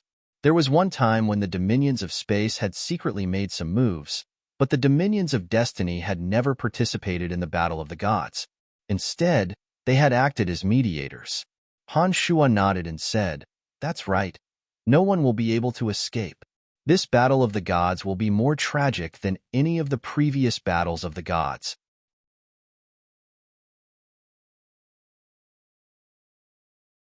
Chapter 1009. "What should we do?" asked Goran solemnly. The other members of the Han family also turned solemn. "Since we can't avoid it, we have to prepare for it." Han Shuo smiled, looking rather relaxed as he said, "I have discussed it with the overgods of destruction, darkness, and death. The Fringe will form an alliance with them in the upcoming War of the Gods." Those in the House of Han who didn't know the truth were all shocked. They didn't know when Han Shuo got involved with the dominions of destruction, darkness, and death. They agreed. Statholm the old monster was shocked. Han Shuo nodded and explained, "I personally went to the Dominion of Darkness and discussed it with Nestet, Gurado, and Amphalos. Once the War of the Gods starts, the Fringe will form an alliance with them to deal with the forces of the God of Light." The crowd did not know when Han Shuo went to the Fringe. They were even more shocked when they heard that he had reached an agreement with Nestet, Gurado, and Amphalos. More than half of the people present did not know the names of the 3 overgods, but they believed in Han Shuo's power. They were a little excited to hear Han Shuo swear that he had reached an agreement with the 3 overgods. To them, a quintessence overgod was an invincible existence. He was like a towering mountain, and no god in the universe would dare to make an enemy of a quintessence overgod. Before the 12 tyrannical existences, they were just servants who could only obey their orders. Other than a few experts in the cities of the 12 dominions, not many people had ever seen the quintessence overgods, nor did they know the might of the quintessence overgods. Everyone in the pandemonium was dumbfounded to hear that Han Shuo was talking about the War of the Gods with the 3 quintessence overgods. What did this mean? Goran, Romont, and the others were filled with excitement. They weren't kind people to begin with, so they weren't afraid of the so-called War of the Gods. After living in the Fringe for so long, a peaceful life would only make them feel depressed. "Before that, we must unite all the forces in the Fringe," said Roland. Glancing at Statholm, Ermike, and the others who were good at strategizing, he said. I've already communicated with Salus and Wasis. They will gather their forces. Go to Hexopolis and communicate with them in detail to determine a detailed plan. With Han Shua's powerful divine sense, he could also contact Salus and Wasis. Since the two of them had stronger divine sense, it was easier to communicate with them. He could directly use his divine sense to determine a general plan. After explaining the situation to them, Han Shua smilingly said, perhaps this war will make the Fringe stand out from the rest. Celestial Pearl and Goldstone Enterprise, take out all the good stuff they've accumulated over the years and use it on our own people. The Fringe was currently under Han Shua's control. His opinion was the order. Salus and Wasis would do as he said. However, Han Shua treated them well. He didn't intend to use them as cannon fodder in this war. He planned to have the Celestial Pearl and Goldstone Enterprise refine enough medicines, divine armors, and divine weapons to upgrade their equipment before the war in the Fringe. Under Han Shua's command, the Pandemonium started moving in an orderly manner. The 5 elite zombies were dispatched to Hexopolis to form a tight defense around the city. With Andrina, Hanjin, and the others in charge, Hexopolis defenses would be greatly improved in a short period of time. The Pandemonium started discussing the strategy for the War of the Gods. Many ideas were put forward. After a while, the general strategy was finalized. Under Han Shua's command, the Pandemonium departed. Only Sanguiner, Gilbert, Bollins, Phoebe, Emily, Fanny, and Jasper stayed behind. Sanguiner, Gilbert, and Han Shua asked Han Shua about some demonic arts they didn't understand. Phoebe and the others simply missed Han Shua and wanted to have a private conversation with him. When Rose saw that they were surrounding Han Shua, she felt a little disappointed. She had something she wanted to talk to Han Shua about. Thinking about the distance between her and Han Shua growing further and further apart, Rose felt a little sour in her heart. After hesitating for a moment, she suddenly took a step forward and said to Han Shua in an indifferent manner, Brian, I wish to leave the Fringe for a while. Han Shua, who was explaining the mysteries of demonic arts to Bollins with a frown, was rather surprised to hear Rose's words. He looked at Rose in puzzlement and asked, What's wrong? Aren't you happy here? When Phoebe and the other ladies who had been staring at Han Shua and asking him questions saw Rose bid farewell to Han Shua, they were rather surprised. They stared at Rose for a moment and then at the puzzled Han Shua. They secretly exchanged glances with each other. Tanai is now filled with experts. With you around, no one would dare to do anything to the Pandemonium. I don't have much use in Tanai anyway. I seem to have reached a bottleneck in my cultivation. I'm planning to travel to the 12 Dominions. Perhaps I can gain a better understanding of the energy of darkness there. Rose's expression was natural. However, when she saw the probing gazes of Phoebe and the other ladies, her eyes suddenly flickered. The elemental energies in Tanai are many times denser than in other places. Tanai also has more experts, and it's easier to communicate with them. I feel that it will be easier for you to improve in Tanai. Han Shua furrowed his brows and continued, not to mention that Elysium hasn't been peaceful recently. Even with your strength, you will still be in danger. Why are you in such a hurry to leave? Emily smiled and suddenly walked to Rose's side. She abruptly held Rose's left hand and said sincerely, Yes, why are you leaving now? We are all very grateful to you. If it weren't for your help back in the Darkness Dominion, we wouldn't have been able to establish a foothold there. Recently, we have been busy with our cultivation and haven't had much time to socialize. Please don't blame us. We will get to know each other better in the future. Rose didn't seem to be used to having her arm held so intimately by Emily. For a moment, she didn't understand why Emily was suddenly so warm to her. She stood there in a daze and didn't know what to do. Phoebe, Fanny, and the other ladies were also surprised to see Emily's attitude. However, after a short while, they seemed to come to their senses and came to Rose's side with smiles on their faces. Together with Emily, they tried to persuade Rose to stay. Not sure if it was because of the girl's persuasion, Rose, who was overwhelmed by the unexpected favor, agreed to it in a fluster and did not mention anything about leaving again. Han Shua smiled thoughtfully as he listened to their conversation.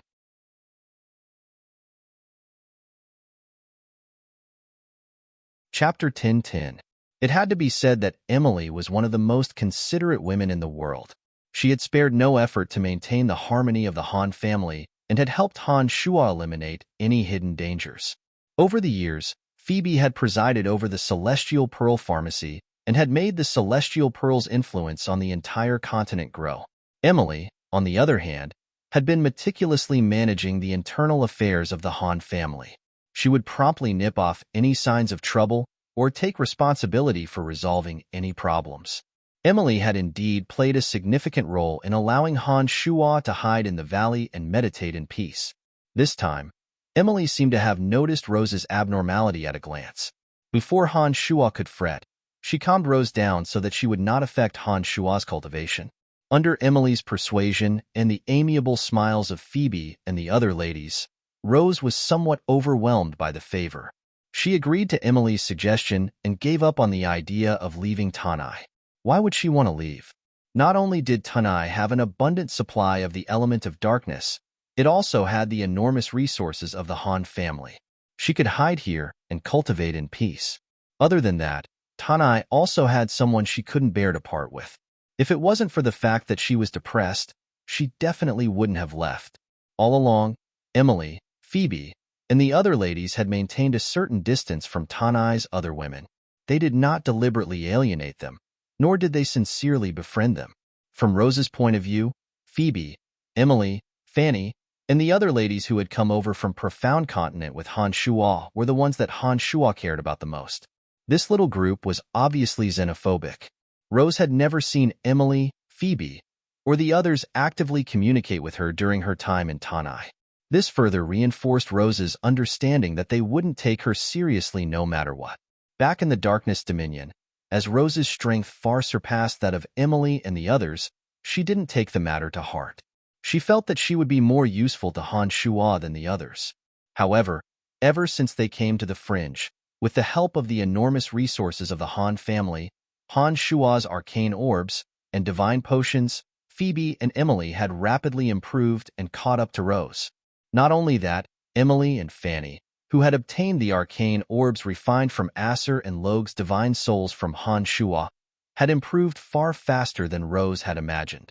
At this rate, it was only a matter of time before Emily and Fanny stepped into the realm of overgods and surpassed her.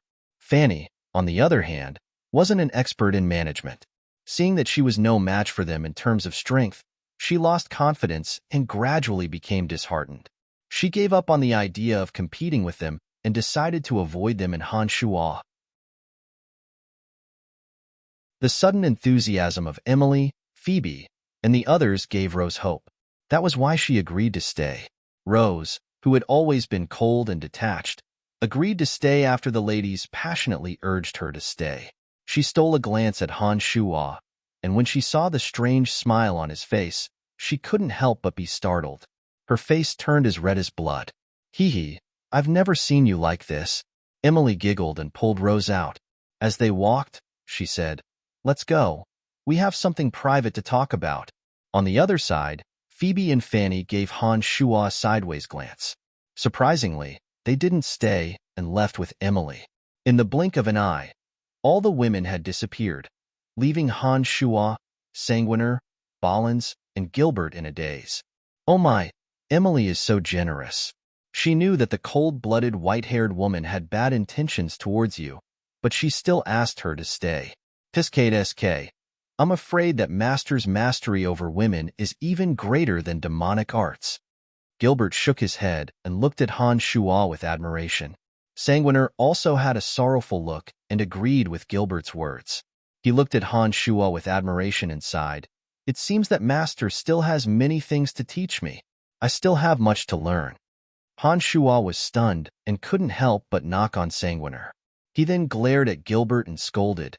You two are really birds of a feather flock together. You won't learn anything good from each other. Glancing at the cold Bollins, Han Shua said, You'll have to spend more effort in disciplining these two bastards in the future. Make them focus on training. Senior apprentice brother, Emily is really a good woman who understands the big picture. Bollins nodded. Then, like Han Shua, he glared at Gilbert and Sanguiner before he commented on Emily with a sigh. With Han Shua's current consciousness, he could roughly sense a person's thoughts even if he didn't deliberately probe into the depths of their divine soul. Before coming here, Han Shua had sent his consciousness into Rose's divine soul. When she came over, she immediately sensed the strong stirring in Rose's divine soul. It only took a moment for Han Shua to understand Rose's thoughts. All these years, although Han Shua and Rose didn't communicate much with each other, he had always been with Rose before he came to the fringe. Even then, he could roughly guess Rose's thoughts. Han Shua smiled and didn't say anything after hearing Balan's words. He seriously continued to explain the profound mysteries of demonic arts to Balans and the others. When Sanguiner, Gilbert, and Balans had some questions about demonic arts, Han Shua smilingly said, "I'll help all of you correct your mistakes when your realms aren't high enough. However, I won't be able to fill the gap in strength so easily." After taking a short pause, Han Shua continued, "Due to the uniqueness of your energy, the divine strength potions won't work on you. If you want to increase your strength faster, you will have to use the vast amount of spiritual energy in the ninth realm mysticaline harvester like I do. However, your strengths are too weak. If you were to enter my secret chamber, you would be crushed to death by the enormous energy. After thinking for a moment, I've decided to open another secret chamber and let the three of you use the overflowing energy from my chamber. The mysticaline energy will be more than enough for you to make rapid progress." Han Shua was currently using the spiritual energy of the ninth realm mysticaline harvester as if he was eating fish and meat. It wouldn't affect Han Shua in the slightest if he shared a small portion of the spiritual energy with the three of them. The amount of mysticaline energy gathered on Elysium was far greater than what Han Shua could imagine. The amount of mysticaline energy gathered on Elysium over the years had already exceeded the amount gathered on Profound Continent. "Really? Master, is this true? Can we do it too?" Sanguiner was overjoyed. He was so excited that he didn't know what to do. "You have a share to begin with. Previously, it wasn't easy to realize because your realms weren't high enough and my realm wasn't stable. The questions you asked me today show that you already have the foundation. There won't be any problems," said Han Shua smilingly.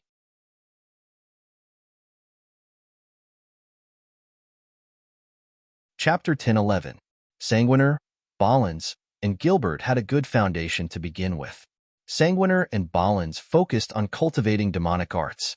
With a little guidance, they could use the mysticaline energy to increase their strength. Gilbert, on the other hand, was a little different.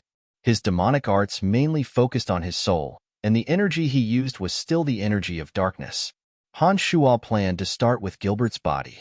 Back when Gilbert's body was destroyed, Han Shua had used many rare materials to reforge a new body for Gilbert. This new body was forged using the same methods used to forge demonic weapons.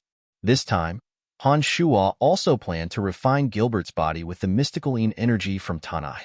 Be it Sanguiner, Balans, or Gilbert, none of them could compare to Han Shua due to their weak foundations. Compared to the orthodox demonic arts Han Shua had obtained from the cauldron of Myriad Demon, the three of them could only be considered as offshoots of the demonic arts. The ninth realm mysticaline harvester contained incomparably dense mysticaline energy. It would be a little too extravagant to use that energy to refine Han Shua's body. Now that Elysium was about to truly open up, Han Shua's goal was to increase the strength of those around him as much as possible. Following behind Han Shua, Sanguiner, Balans, and Gilbert nervously made their way to the depths of Tanai. Along the way, they couldn't contain their excitement as they stared at Han Shua and asked all sorts of questions. As the most important people by Han Shua's side and cultivators of demonic arts, they had long admired Han Shua's earth-shattering methods in the Pandemonium. The fact that Han Shua could communicate with all members of the Han family of Tanai through his consciousness amazed them even more. Even though the three of them had cultivated in demonic arts, they had no idea how Han Shua's soul could reach such a level. He could observe the entire fringe without taking a single step out of the ground. He could communicate with any living being at any time and pass down his will. Not even the quintessence overgods could achieve such power. The quintessence overgods of the 12 dominions could only communicate with powerful gods who cultivated in the same energy. For example, Omphalos could communicate with castellans like Wallace and Field because they believed in Omphalos and had a divine seal left in their divine souls by Omphalos. However, Omphalos couldn't know everything that was going on in the Darkness Dominion. He couldn't communicate with those who cultivated in the energy of darkness that weren't strong enough, let alone communicate with gods who cultivated in other energies. This was a huge limitation. Han Shuo, on the other hand, was different. Only those from the fringe, no matter what kind of energy they cultivated, could communicate with Han Shuo and relay his orders to them as long as he willed it. In this aspect, Han Shuo had obviously surpassed the quintessence over gods. Sanguiner and Gilbert followed Han Shuo all the way down. They were getting more and more excited. Although they had yet to get close to the mysterious secret chamber, they could feel the mysticaline energy leaking out from the depths of the earth. It was a wonderful feeling. Han Shuo glanced at Sanguiner and the others and said, "You can't absorb much mysticaline energy with your current strength. You'll need me to guide you." Then, with a thought, Han Shuo summoned the cauldron of myriad demon. It transformed into rays of dark light and opened up a space in the stone wall below. As the divine weapon of the entire Ninth Realm mysticaline harvester, the cauldron of myriad demon was sometimes even more useful than Han Shuo to the Ninth Realm mysticaline harvester. Under the effect of the cauldron of myriad demon's dark radiance, a large hole appeared in the stone wall below. Han Shuo flicked a drop of fresh blood from the tip of his right thumb. The drop of fresh blood glowed with a devilish radiance, as if it had a life of its own. It dripped into the hole. Suddenly, crisp crackling sounds came from the stone wall below. Strands of blood-red light bloomed from within. Sanguiner, who was standing beside Han Shuo, was aghast. His eyes were fixed on the hole in the stone wall that was constantly blooming with blood-red light. He could deeply sense that there was a powerful force within the stone wall that was helping the cauldron of myriad demon construct a miniature space. It was constantly splitting the stone wall apart and forming incomparably complicated patterns in the void. Those patterns were like the most intricate instruments, dividing the mystical-ine energy that lingered in the air into many strands and slowly gathering them within the miniature space. It was just a drop of fresh blood, but it contained such power. Sanguiner, who cultivated the blood god mantra, was completely dumbfounded by Han Shuo's mysteriousness and power. He stood there in a daze, speechless. Han Shuo smiled and looked at the dumbstruck Sanguiner. He said, "I've seen the blood god mantra. It is indeed a unique technique. Although I haven't cultivated the blood god mantra, I can still use the fresh blood in my body to do some things." A drop of fresh blood is not only a new life, but also a miniature space. As long as one's realm is high enough, anything is possible. With Han Shuo's current state of mind as a demon lord, he already had a deep understanding of the essence of demonic arts. If not for the fact that his demonic body had yet to be fully mastered, Han Shuo could completely use any piece of material on his demonic body to construct a space. A strand of hair, a fingernail, or even a mouthful of phlegm would all be able to unleash extraordinary power. When the incomparably vast mysticaline energy allowed Han Shuo to be reborn, every cell in his body contained unimaginable power. Once both his state of mind and demonic body reached the demon lord realm, anything on Han Shuo's body would be a treasure. Sanguiner looked at Han Shuo with a look of worship. He sighed and said, "Master, is this the realm of blood immortality?" Shaking his head, Han Shuo smiled and said, "Blood immortality means that a drop of fresh blood can transform into a life, and this life is still you.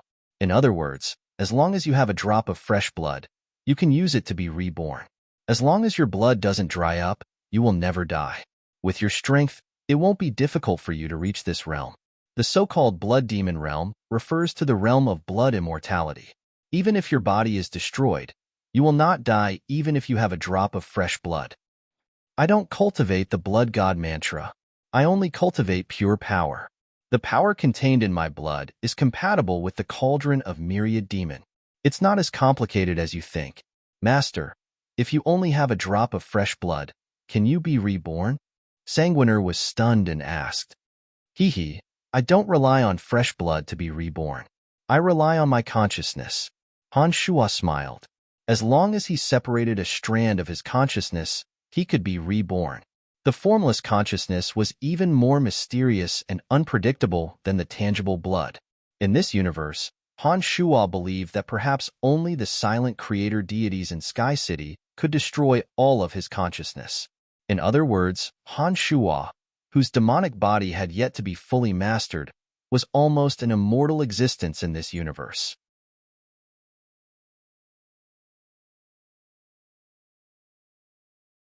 Chapter 10:12. As Han Shua spoke, the drop of blood and the energy of the cauldron of myriad demon had split open a small space within the stone wall. The energy of the blood filled the cauldron of myriad demon and seemed to have a magnetic force that attracted the mysticaline energy. After a short while, the stone wall was filled with dense mysticaline energy. Crack, crack, crack. The energy of the drop of blood had been completely consumed. Han Shua turned to look at Sanguiner and the other two and said, "The three of you can go in and cultivate. It will be much faster than gathering energy on your own. Gilbert, you are a little special. All you need to do is absorb the energy with your body and gather it inside your body." "Thank you, Senior." Bollins's face was calm, but his eyes were sparkling. He seemed to be very excited. Sanguiner and Gilbert were rather impatient. Upon hearing Han Shua's words, they immediately burst into laughter and dived into the stone wall. As soon as they entered, their expressions changed. They took a deep breath and closed their eyes to adapt to the mysticaline energy. "You should go in as well. It will be good for the three of you to cultivate in peace." Han Shua smiled and gestured for Bollins to follow him. Bollins bowed and stepped into the stone wall. He exchanged glances with Sanguiner and Gilbert. As soon as he stepped in, his expression changed slightly, and he immediately closed his eyes to experience the mysticaline energy. Han Shua was not in a hurry to leave. He stood outside and observed the three, using his consciousness to probe the energy undulations on their bodies. After a while, when he saw that the three had calmed down and were trying to use the mysticaline energy to help himself, Han Shua nodded inwardly and dived deeper into the stone wall. Time flew by, and a few years passed in the blink of an eye. The situation on Elysium grew more and more turbulent. The battles between the dominions of light, life, water, darkness, destruction, and death had escalated from small-scale conflicts to large-scale battles between cities. The divine regions of wind, fire, lightning, earth, space, and fate, which hadn't participated in the war before, had been continuously strengthening the cohesion of their cities over the past few years. Although the 6 divine regions hadn't truly participated in the war that would engulf the entire continent, they had begun to actively prepare for the war. They were also communicating with each other in private, and their movements were frequent. Anyone with even the slightest knowledge of Elysium could sense that something was amiss. The Dominion of Destiny, which had always played the role of mediator and never intervened in the conflicts on Elysium, was actively building divine guards. The actions of the Dominion of Destiny made all the gods on Elysium feel insecure. Apart from the 12 overgods who knew the truth, all the gods on Elysium realized that the battle of the gods this time was different from the previous one. They guessed that even the goddess of destiny might not be able to control the situation. As a result, the situation on the mainland became even more complicated. Those divine realms that had yet to participate in the war knew that it would be difficult to avoid it. Not only did they start to gather their forces, but they also started to control the activities of outsiders within their jurisdiction. They were worried that the outsiders who suddenly entered the city might be conspirators with evil intentions. The situation on the continent had become unprecedentedly grim. It was at this moment that Han Shua's avatar stepped into the space dominion with Dana. For the past few years, Han Shua and Dana had traveled to almost every dominion. One reason was that Han Shua's avatar wouldn't be able to fuse his energy back into the pandemonium, and the other reason was that he wanted to get a better understanding of the situation on Elysium. The two of them entered the space dominion from the direction of the Dominion of Earth, passing through Phantasmal City instead of Ethereal City. Phantasmal City, Holy Soul City, and Ethereal City were the 3 major cities in the space dominion. If one wanted to go to the fringe from this direction, they would have to pass through Phantasmal City. That was also Han Shua's goal. For the past few years, as one of the super existences, Han Shua had been able to see the situation on Elysium much further than the average person. His main body in the Fringe would often receive messages from Nestet, Omphalos, and Gurado. His avatar was connected to his main body's soul. Even if his avatar was on Profound Continent, his avatar would still be able to receive any messages from his main body. Han Shua, whose mental state had reached the level of a demon lord, could communicate with his main body and avatar without any spatial barriers. As long as they were in this universe, they would always be connected. Through the messages from Nestet, Han Shua, and Omphalos, he had more or less learned about the movements of those at the peak of Elysium. He knew that the goddess of destiny had been in contact with the god of light, and that the quintessence overgods who remained neutral had been in contact with them in private. The only one who hadn't received any news was the overgod of space. It wasn't just Nestet and the others. It was said that the overgod of space hadn't participated in the War of the Gods ever since the goddess of destiny proposed it. Even at this sensitive time, the overgod of space hadn't returned to Elysium. No one knew where he was. Han Shua's avatar in the Fringe had already contacted McKinley, but McKinley said that he hadn't received any instructions from the overgod of space. It was as if the overgod of space had disappeared for no reason. Many years ago, during the War of the Gods, the overgod of space, Nestet, Omphalos, and Gurado had joined forces with the overgod of space. This time, the three of them were planning to form an alliance with the overgod of space. Han Shua naturally wouldn't have any objections. However, Nestet and the others were rather anxious about not being able to contact the overgod of space. Therefore, they entrusted Han Shua to make a trip to the Dominion of Space to see if he could communicate with the overgod of space. And the overgod of space was located in Phantasmal City. That was why Han Shua had come to Phantasmal City.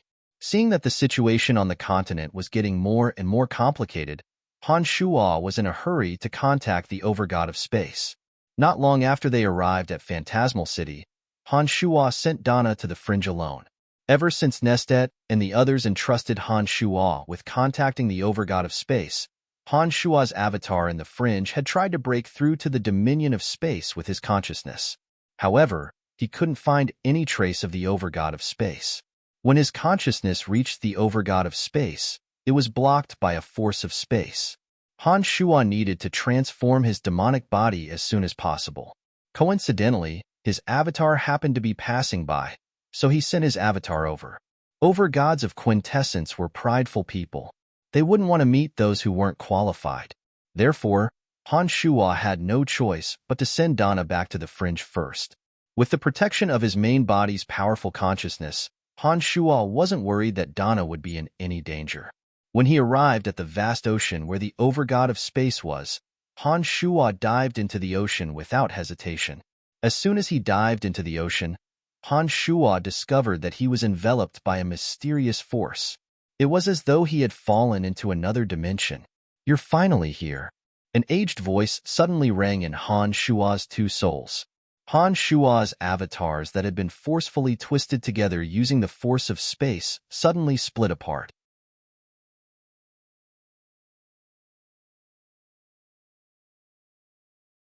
Chapter 10:13. This was a blue world. The vast ocean was clear, and the bottom was clear. All sorts of strange creatures wandered about peacefully. The blue ocean was brimming with vitality. Han Shua was in the vast ocean. Before he could look around, an old and powerful voice rang in his soul. The next moment, a blue light flashed in front of Han Shua. Before Han Shua could react, the blue light suddenly expanded and pulled both of Han Shua's avatars into it. The sky was vast, and the gray smoke was so thick that it could not be dispersed. It was empty and boundless. There was no elemental energy, no abnormalities of the laws. This was an unknown space. The two souls tried to sense everything around them, but they found that their souls seemed to be unrestrained. With a thought, they couldn't help but spread out in all directions, but they didn't find anything. It was as if they were wandering in a deep dream. "You're finally here." The old voice rang out again, filling the entire space. In an instant, the space suddenly changed. The originally vast and dark world was suddenly filled with colorful colors.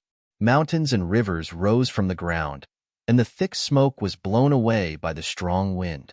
Lakes, ancient trees, wild beasts, wind, fire, and all kinds of sceneries of the material world appeared one by one. The deep dream seemed to suddenly become real.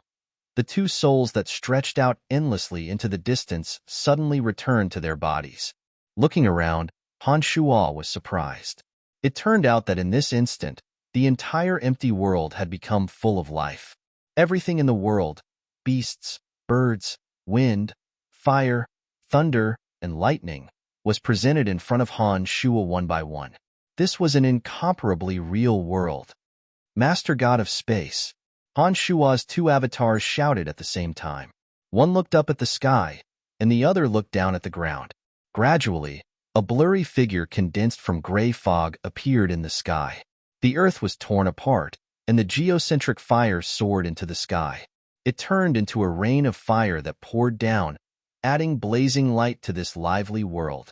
The blurry figure condensed from gray fog gradually became clearer.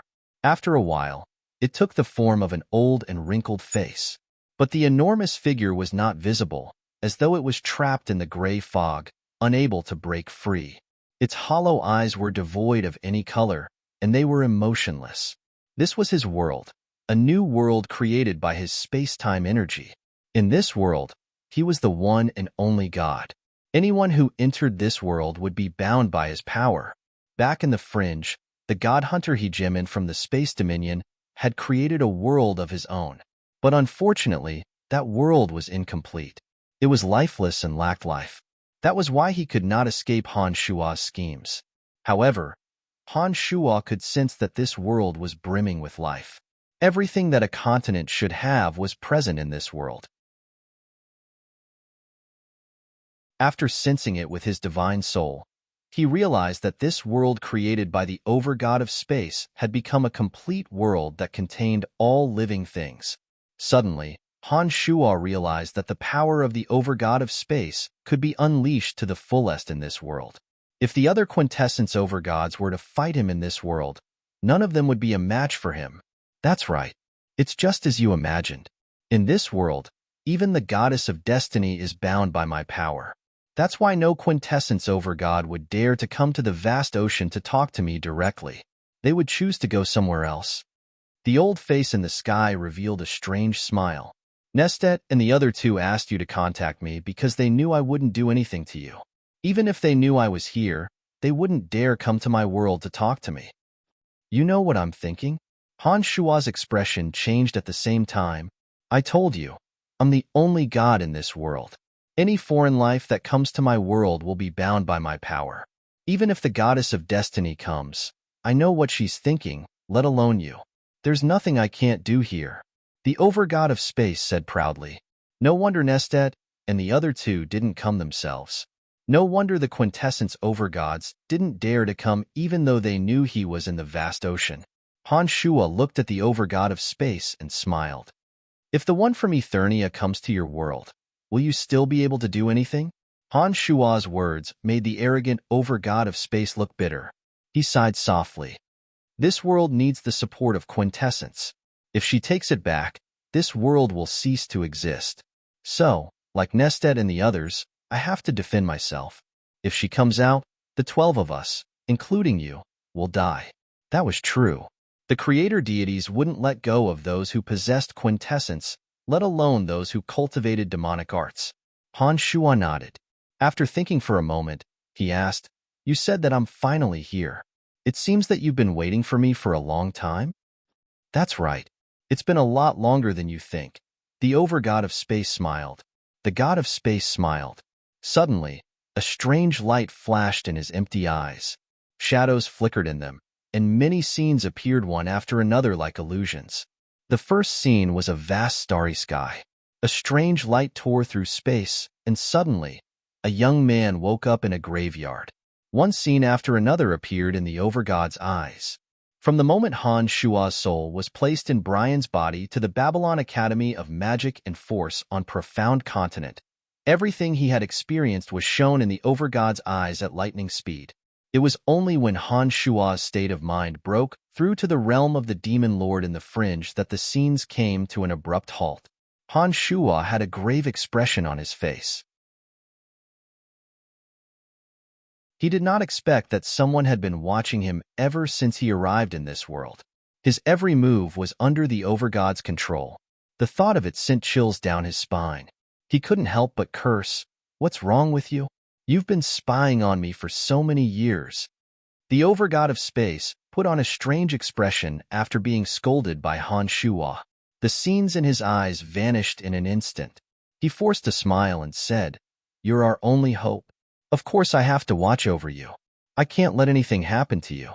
I'm the only one who can watch you from across space and time. Well, I can't watch over you all the time. I won't watch over you when your life isn't in danger."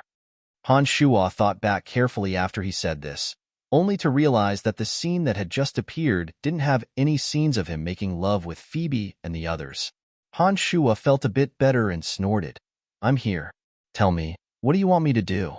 Opening up Eternia concerns my own interests. I know what to do even without your reminders. I know the war of the gods is inevitable. So, what else do you want me to do?" The Overgod of Space's hollow eyes stared deeply into Han Shua's eyes. After a long moment of silence, he softly said, "I want to go to your universe." Han Shua's face turned pale. He looked at the Overgod of Space's eyes in horror and shouted, "What? What did you say?" "I want to go to the universe you came from," the Overgod of Space repeated in a low voice. "All these years, I've tried many times, but I'm trapped in this universe. I can't tear through the barriers of the universe like that person did. I can't escape from this universe." The Overgod of Space's voice sounded a little lonely. He sighed and said, "Even I can't leave this universe. I think only you can give me hope." As the Overgod of Space, his understanding of the ultimacy of space was probably unparalleled in this universe. If even he couldn't use the ultimacy of space to leave this universe, it showed just how terrifying the Overgod of Space Gu Tianxia was. As the rightful successor of this universe's demonic arts, only Han Shua had the hope of tearing through the infinite barriers of the universe with the power of demonic arts. It was only natural that the Overgod of Space would put his hopes on Han Shua. Why? Han Shua was stunned. "Except for the fact that I can't break through the barriers of the universe, I can go to any plane in this universe with a single thought. In my long life, I've been to every part of this universe. To me, this universe is no longer attractive to me. Being in this universe, I feel like I'm trapped in a cage. It's a feeling you can't understand." The God of Space sighed. To Han Shua, the universe was vast and boundless, and there were many planes of existence that he had never been to before. But to the Overgod of Space, there was no such thing as distance. With a single thought, he could travel to any plane of existence. Not to mention, he had an infinite amount of life. Naturally, he could travel to any plane of existence. After thinking for a while, Han Shua vaguely understood why the Overgod of Space wanted to leave this universe. But Han Shua couldn't agree to it. He smiled bitterly. "With my power, there's no way I can help you leave this universe." Back then, he could only cross the barriers of the universe to come here because he was at the peak of his realm. I, on the other hand, am still far from that. Not to mention, the one in Eternia will come out soon. Once she does, you and I won't be able to escape death, let alone take you out of this universe. So, we have to make sure she stays silent forever. The Overgod of Space's expression changed slightly at the mention of the God of Creation. After a moment of silence, he said emotionlessly. After a pause, he looked at Han Shua and said, "As long as you promise to break the shackles of the universe and send me on my way when you have the ability, I will do my best to help you. No matter who wants to hurt you, I will stand by your side." "Do you believe me if I promise you now?" Han Shua couldn't help but laugh. While the Overgod of Space's suggestion was not bad, he didn't seem to have any guarantees. To Han Shua's surprise, the Overgod of Space nodded seriously. "Of course I believe you. I've been watching you silently for so many years, and I know you better than anyone else. As long as you make a promise, you will definitely keep it." Han Shua was stunned. He didn't expect the over-god of space to know him so well. After thinking for a while, Han Shuo felt that the over-god of space's suggestion could only be beneficial to him, so he agreed readily. All right, I promise.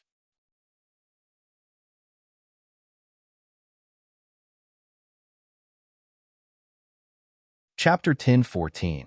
Upon hearing Han Shuo's agreement, the god of space and time's wizened face revealed a faint smile. All of a sudden, the world he had created quieted down. A colorful tunnel appeared in the sky and stopped in front of Han Shuo's two avatars. Looking inside, Han Shuo discovered that there were rays of light shooting out from the tunnel. The chaotic energies of space collided with each other, as if they were about to tear something apart. An ancient and lonely aura gradually spread out from the tunnel. Come with me. I'll take you somewhere. Suddenly, the wizened face of the god of space and time disappeared, and a hunched figure appeared in the colorful tunnel. The voice came from the figure whose back was facing Han Shuo. The two souls' divine souls moved and immediately sensed that the ancient and lonely aura was coming from the back of the figure that appeared in the passageway. After hesitating for a moment, Han Shuo let out a carefree smile and stepped into the strange tunnel. As soon as the two avatars entered the tunnel, the chaotic energies of space rushed over and twisted Han Shuo's body. Before Han Shuo could prepare himself, a blinding light burst out. The energy of space compressed into a point and sucked both of Han Shuo's bodies into it. In a flash, Han Shuo appeared above the dense white clouds. Before him was a stooped old man with a smile on his face. The old man looked at Han Shuo and softly said, "Thank you." Han Shuo immediately realized that this old man was the god of space and time. There was a power that made Han Shuo's heart palpitate. Having communicated with Nestet, Omphalos, and Gurado, Han Shuo naturally knew that this was the unique power of quintessence. "You're welcome. If I can reach that realm one day, I'll lend you a hand," Han Shuo promised with a smile.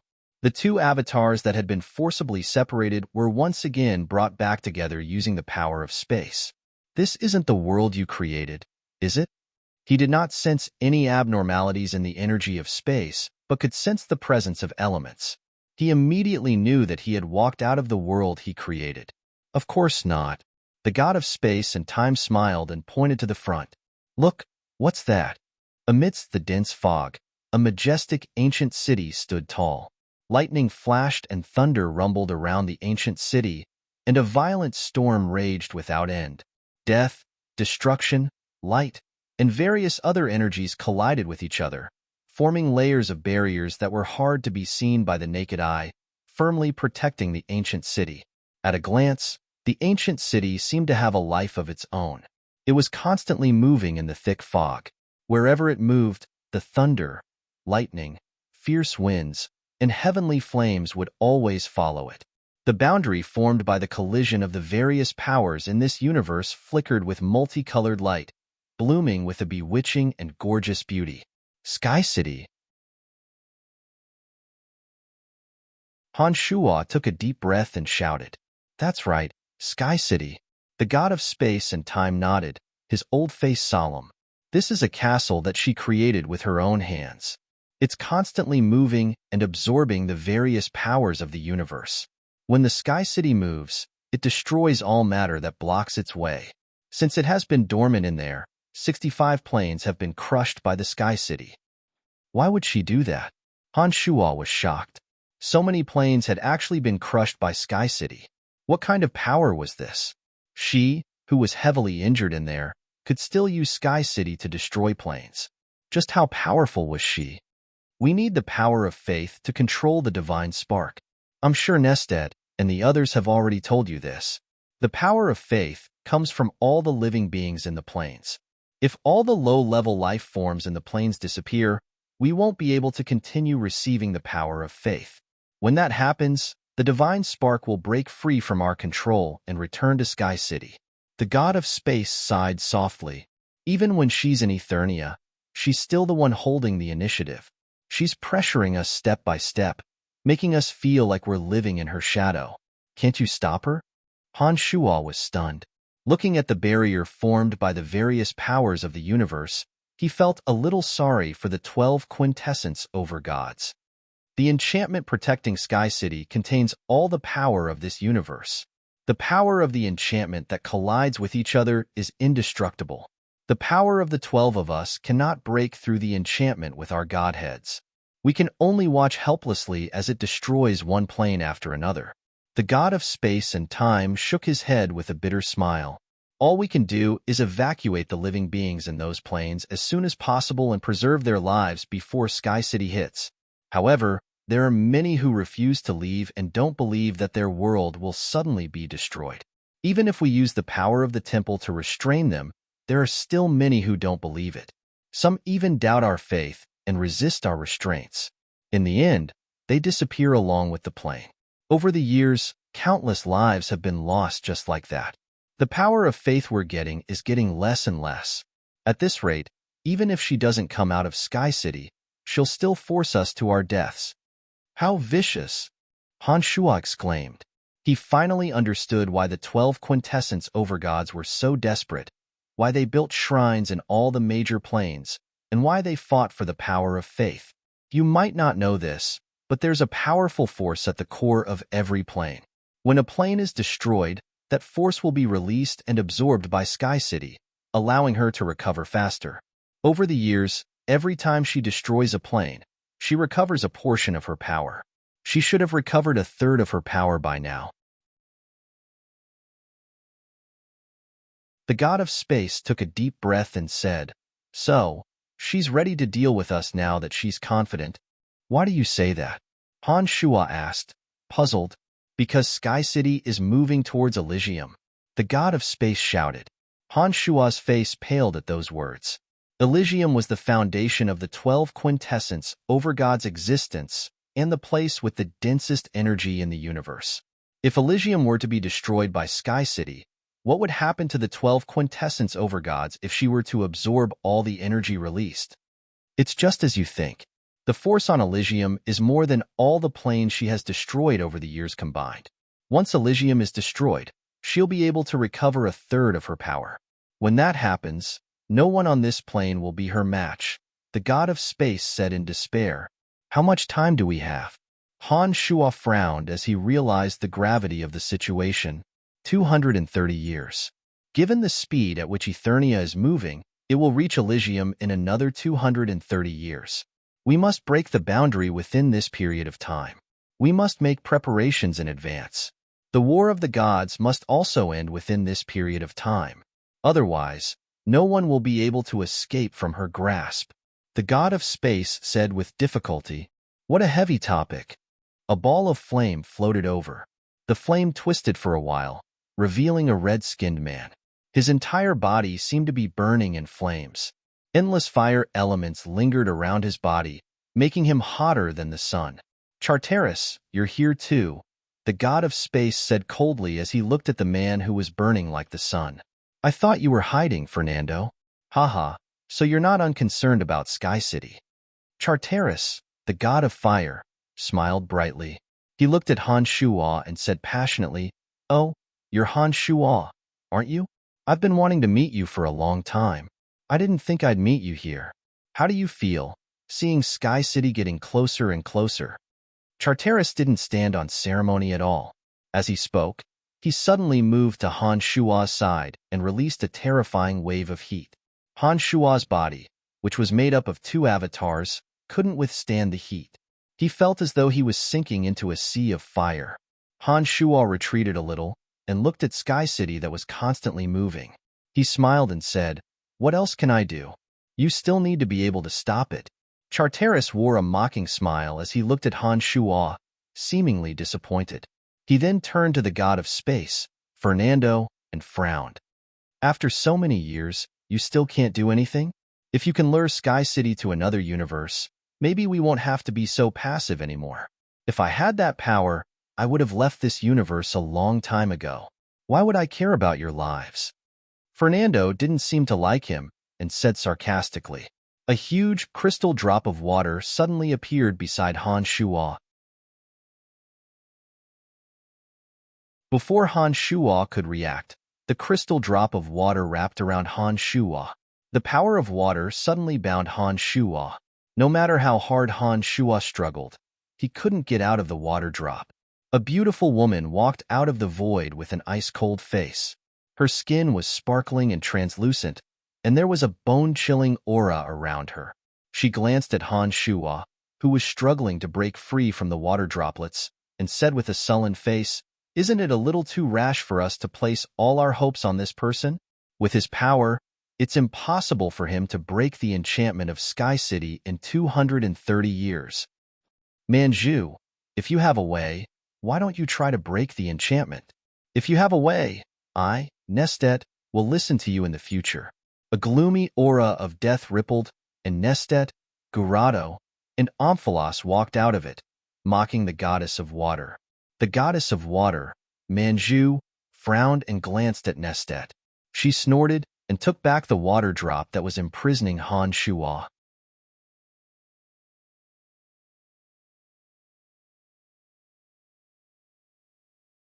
Chapter 10:15. As soon as the water droplet left his body, Han Shuo immediately regained his mobility. He took a deep breath and looked at the goddess of water, Manju, with a sullen face. He did not immediately turn on her.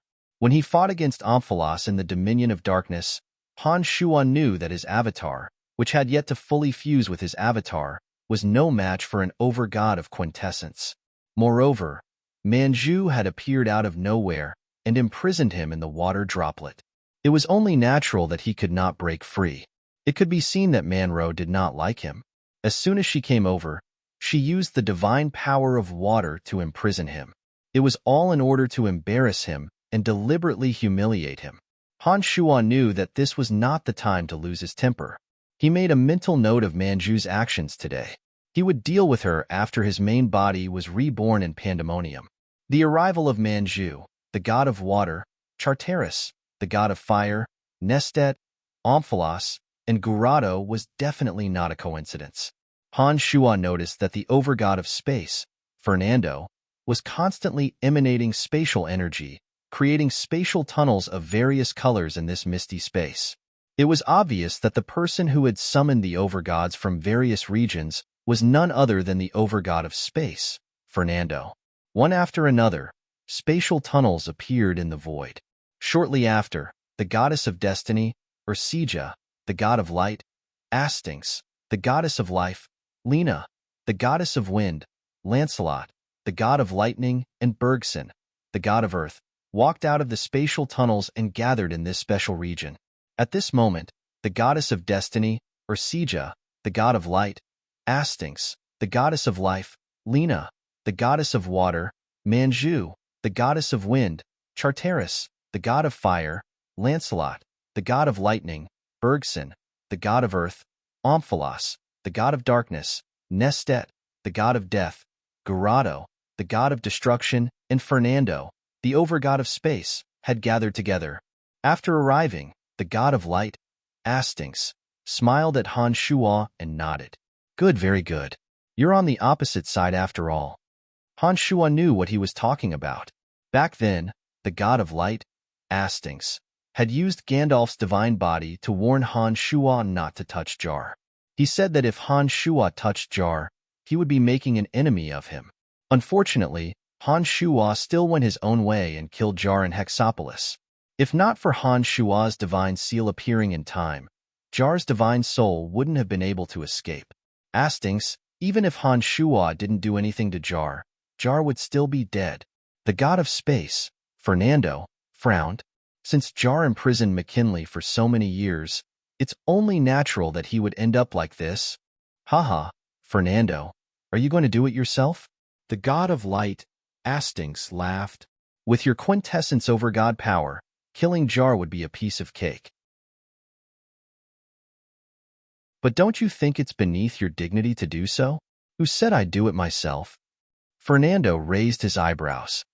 Care has been through a long journey of time and space, and he's long since reached the overgod realm. If Han Shuo doesn't kill Jar, Care will come looking for Jar when he returns to Illusory City. Humph, you're not the only one who can reach the demi-overgod realm. Care was the lord of Illusory City. It was said that he had reached the late-stage high god realm many years ago. Then, he went on a journey of time and space for his cultivation. After disappearing for many years, he returned to Illusory City 5 years ago, and his strength was firmly at the demi-overgod realm. Oh, Care? I've heard of him. Haha, do you really think he can kill Jar? The god of light sneered. I've already reconstructed Jar's divine body. Since you're standing with Han Shuo, it's obvious that you're planning to make an enemy out of me. Just wait and see. During the Battle of the Gods, how will Jar kill Care? Haha, don't say I didn't warn you. But Jar's strength has already recovered. I'm looking forward to it. Fernando smiled coldly and stopped talking. He turned his gaze to Orsija, the goddess of destiny, as though waiting for Orsija to speak. Fernando also said that we're pressed for time. Orsija's eyes scanned the crowd. When she saw that everyone was paying attention, she continued, We only have about 200 years left. My mirror of destiny is still lacking a lot of divine soul energy. I'm sure all of you have recently felt the powerful suction from Eternia. Without enough divine soul to replenish the mirror of destiny, our quintessence will fly uncontrollably into Eternia before she can escape from Eternia. Everyone's faces turned grave after hearing Orsija's words. Fernando, the god of light, and Asting stopped bickering. Orsija suddenly turned to Han Shuo and asked, Han Shuo, I know that your main body is still in Pandemonium, gathering a force from Elysium that we can't use. Can you improve in 200 years? Orsija, can he really break the boundary of Eternia? Lena interjected. After hearing Lena's words, everyone turned to look at Orsija and Han Shuo. It seemed that everyone was very concerned about this matter. Other than him, I can't think of anyone else in this universe who can help us. Orsija said solemnly, Back then, that person could break through the barrier between the two universes and arrive here. Han Shuo can definitely break through the boundary of Eternia. This is our only way out. Even I don't have the confidence. Han Shuo spread out his hands and forced a smile. I can indeed improve in 200 years, but I'm not sure about that. However, I don't know if I can break through the boundary after that. You can do it. Orsija softly exclaimed. She was heavily injured when she constructed the boundary of Eternia. Therefore, the boundary isn't perfect. I have been secretly observing you ever since you came to Elysium. Every time you advance to a higher realm, your strength will skyrocket. If I'm not mistaken, you won't be any weaker than us in the next realm. That special power of yours doesn't belong to this universe. You will definitely be able to break through Eternia. Will we be a match for her? The goddess of wind murmured rather pessimistically. Some might completely disappear from this universe, but we definitely have a chance.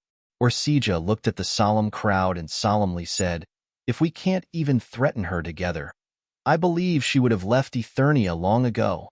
After hearing Orsija's words, everyone nodded in agreement. Let me introduce a new comrade to everyone. Orsija slightly creased her brows. She turned to Fernando and said, Can I trouble you to bring Han Hao here as well?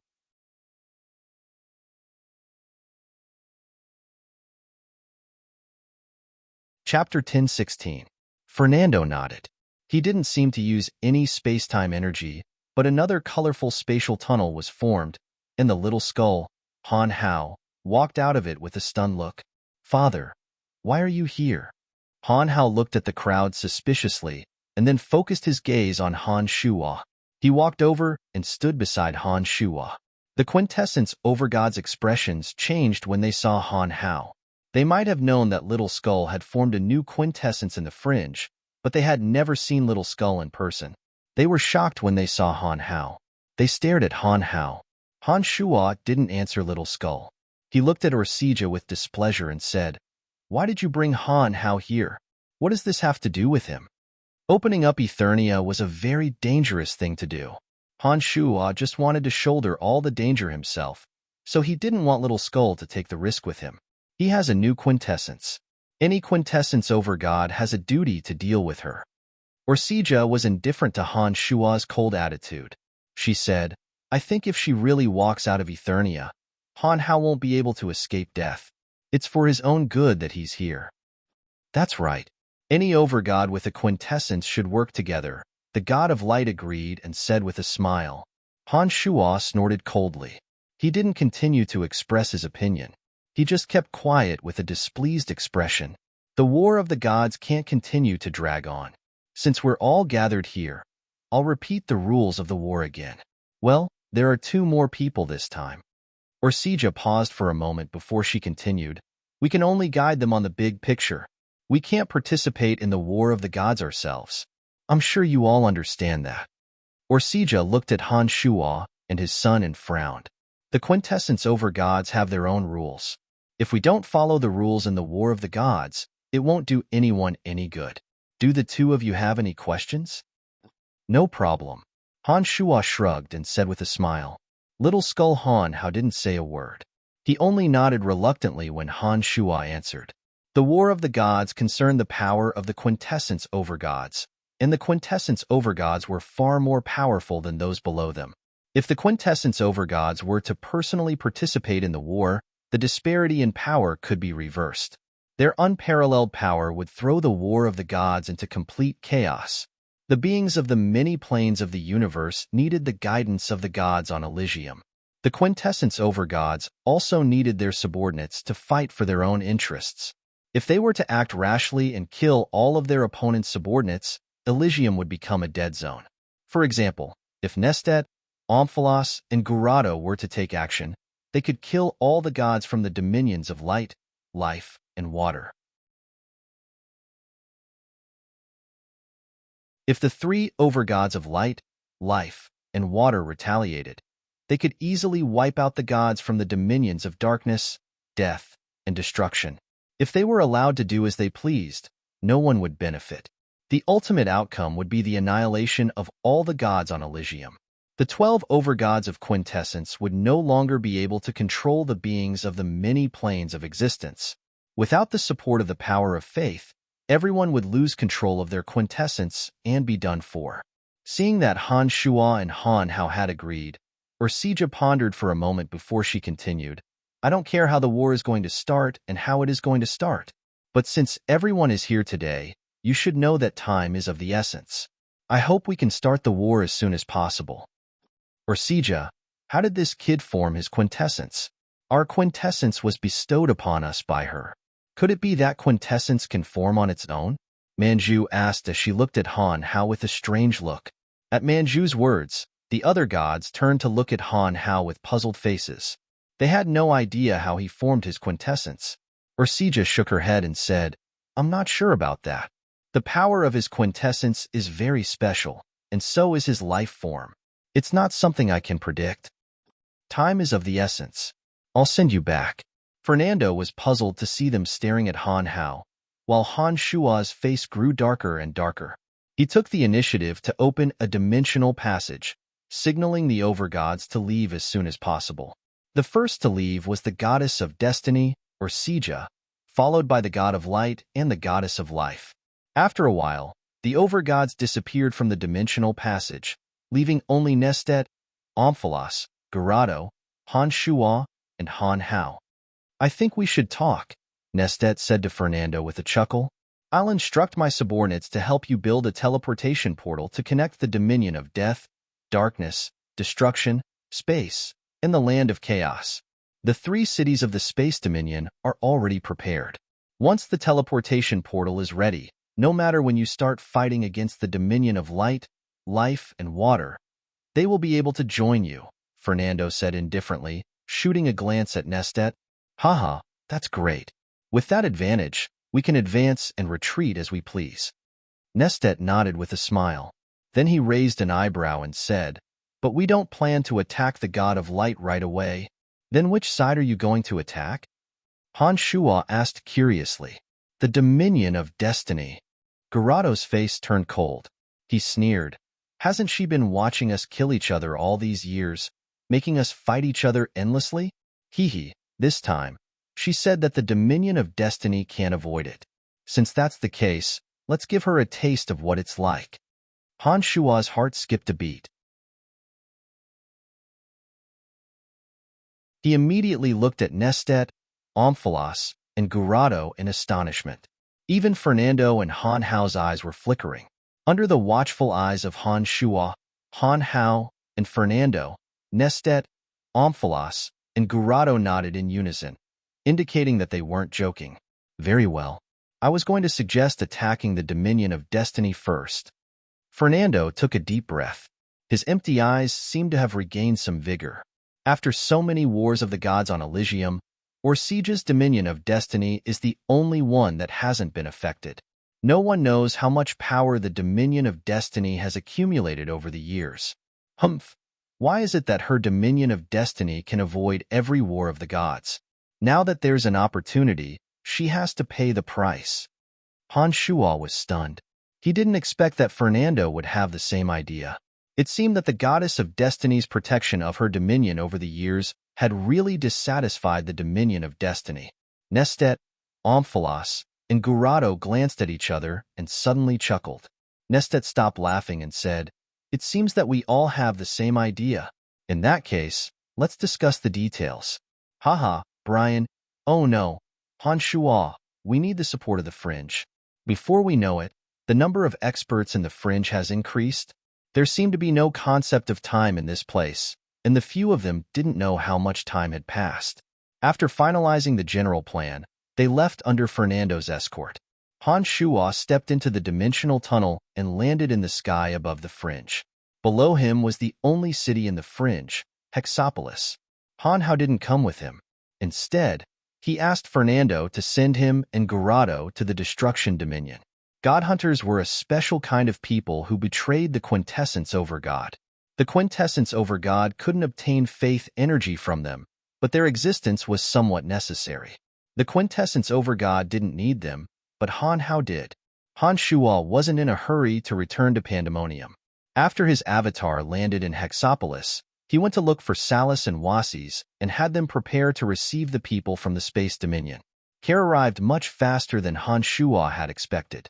As soon as he stepped into Hexopolis and invited Salus and Wasis, Care landed outside Hexopolis in a blinding flash of light. After introducing himself, he entered Hexopolis to find Salus and Wasis to discuss the construction of a spatial transportation matrix in the center of the city. Salus, the two of you work with Care to build the spatial transportation matrix as soon as possible, Han Shuo instructed. Seeing that Care had arrived so quickly, Han Shuo didn't say much. He smiled and gave some instructions to Salus before heading to Pandemonium. Another 10 years passed in the blink of an eye. During this period of time, the darkness, death, destruction, and Fringe had many more spatial transportation matrices. After 10 years of consolidation, the dominions of darkness, death, destruction, and chaos were getting ready. Han Shuo, who was in Pandemonium, could use the super magical mirror to communicate with the gods of darkness, death, and destruction at any time. During this period, he, Nestet, Omphalos, Gurado, and Fernando had finally gathered their forces and planned to attack the Dominion of Destiny in the near future. However, at this critical moment, Han Shuo received a message from Little Skull Han Hao through the super magical mirror. The Dominions of Light, Life, and Water had joined forces to attack the Dominion of Destiny before they could. For the past 10 years, the Dominions of Light, Water, and Life had been silently preparing to attack Han Shuo's dominion. Who knew that they would make a sudden change at the very last moment? To everyone's surprise, they charged straight for the Dominion of Destiny. At the same time, the Dominions of Earth, Wind, Lightning, and Fire officially announced their alliance. They gathered their forces and attacked the Dominions of Light, Water, and Life while the experts of the Dominions of Light, Water, and Life were absent. The Battle of the Gods had officially begun with a strange beginning.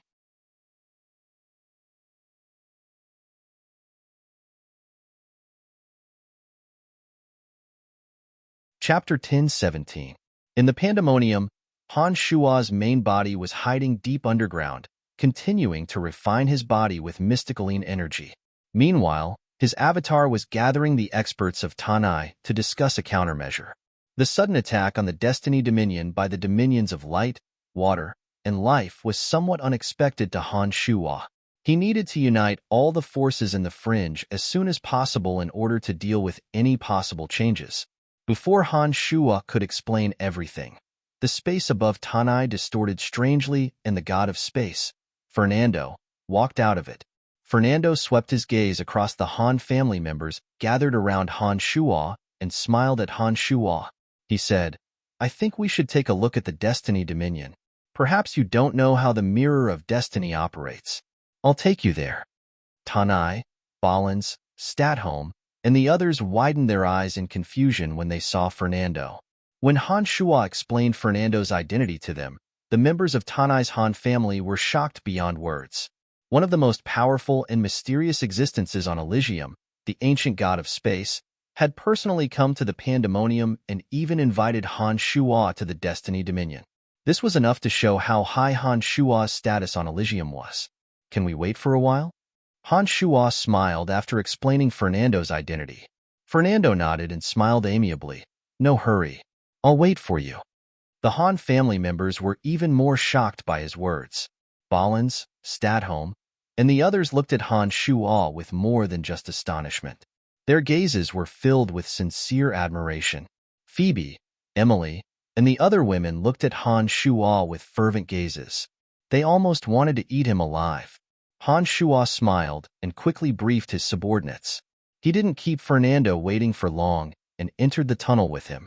In the sky above the Dominion of Destiny, Han Shuo and Fernando, the overgod of space, were standing in the thick mist, looking down at the vast Dominion of Destiny.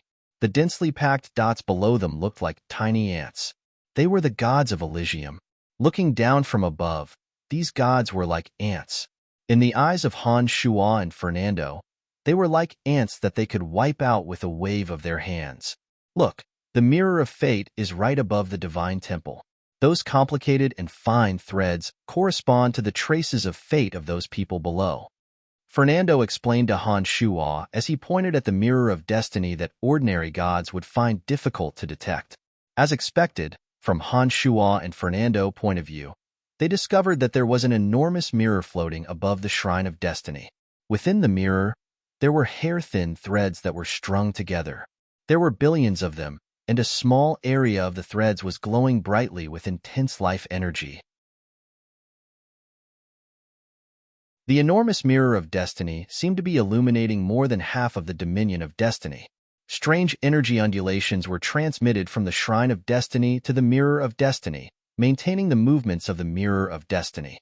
Every time a god died, the corresponding thread of fate in the Mirror of Destiny would grow thicker and longer, causing the densely packed threads in the Mirror of Destiny to shrink and tighten, forming an enormous net that was getting tighter and tighter. A fist-sized ball of light continued to emit colorful rays of light, and it was moving slowly. The ball of light had a strong suction force, as if it wanted to pull the densely packed threads in the mirror into the ball of light. That moving ball of light corresponds to Eternia. Orsija has deliberately marked it out. Look, as the sky castle approaches, the threads in that area are gently swaying under its power, affected by the sky castle. Fernando sighed softly and continued, however, its target isn't the ordinary gods on Elysium. Although it can affect those gods, ordinary gods can't sense it at all. Only the 12 of us can sense its gravitational force. Our quintessence is getting more and more out of control as the gravitational force increases.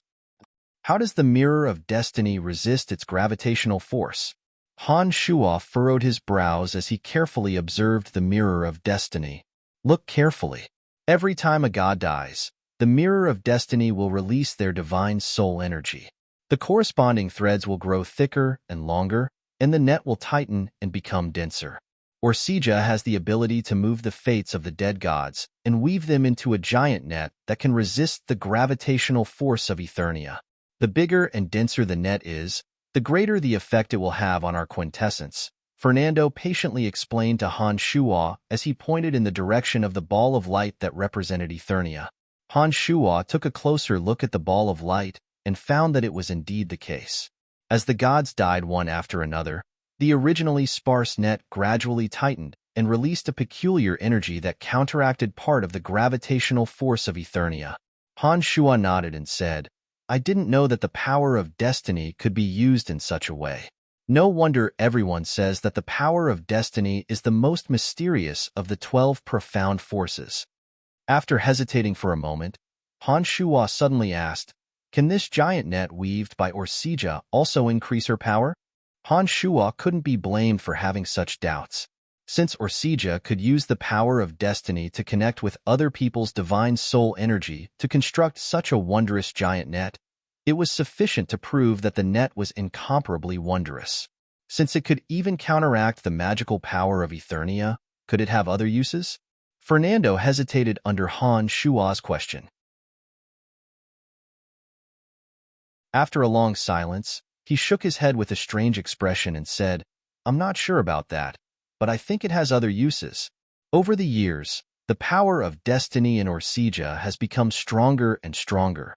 Nestet and the others suspect that the divine souls created by the battle of the gods not only helped us counteract the gravitational force of Eternia, but also helped Orsija. They secretly guess that Orsija must be hiding something from us. But we all need the giant net to counteract the gravitational force of Eternia.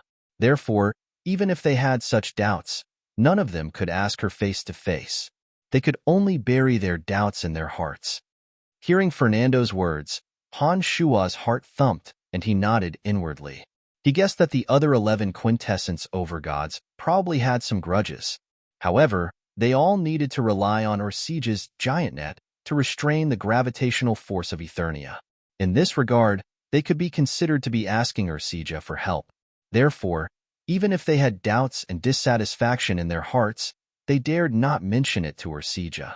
I think that the reason why the god of light, Astinx, is the first to target the dominion of destiny must be because of this.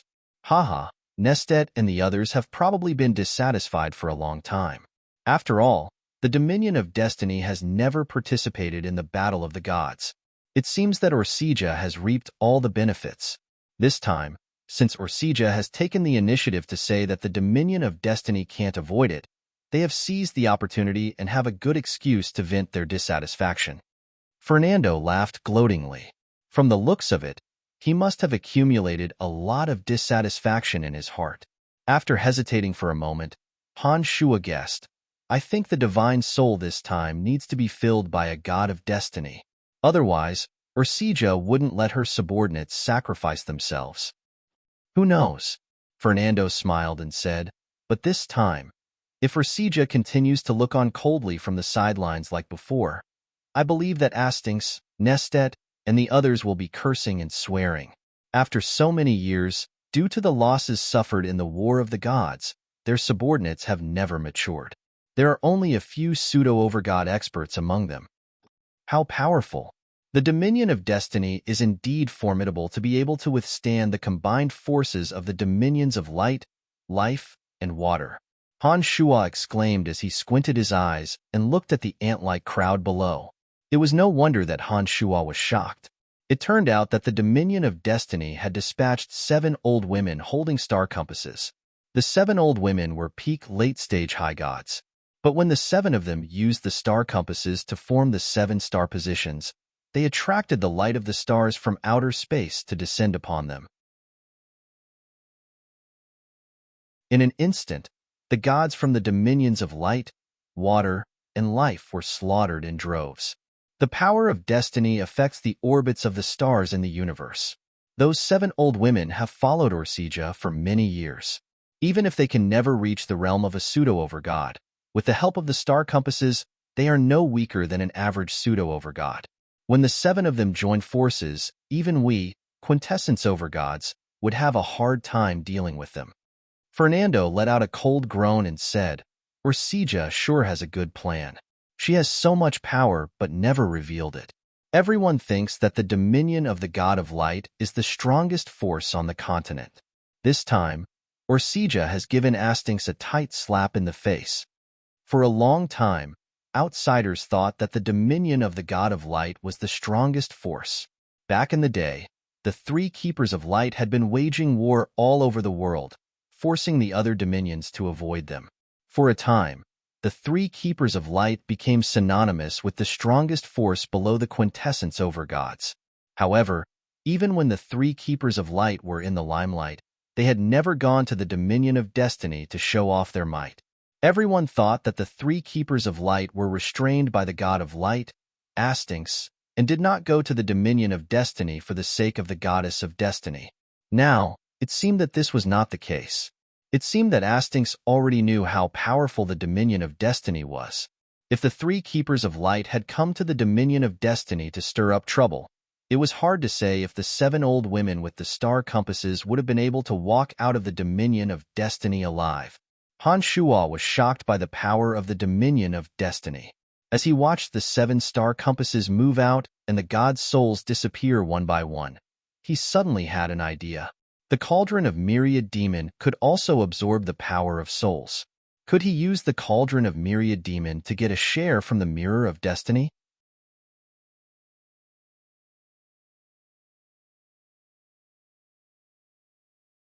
Chapter 10:18. Han Shuo found it hard to stand still. Ever since the demon generals collected by the cauldron of Myriad Demon transformed into his 13 avatars, the cauldron of Myriad Demon had run out of demon generals to use. If the cauldron of Myriad Demon wanted to maximize its power, the quantity and quality of demon generals played a crucial role. As the gods below perished, the threads of the Mirror of Destiny grew denser and tighter.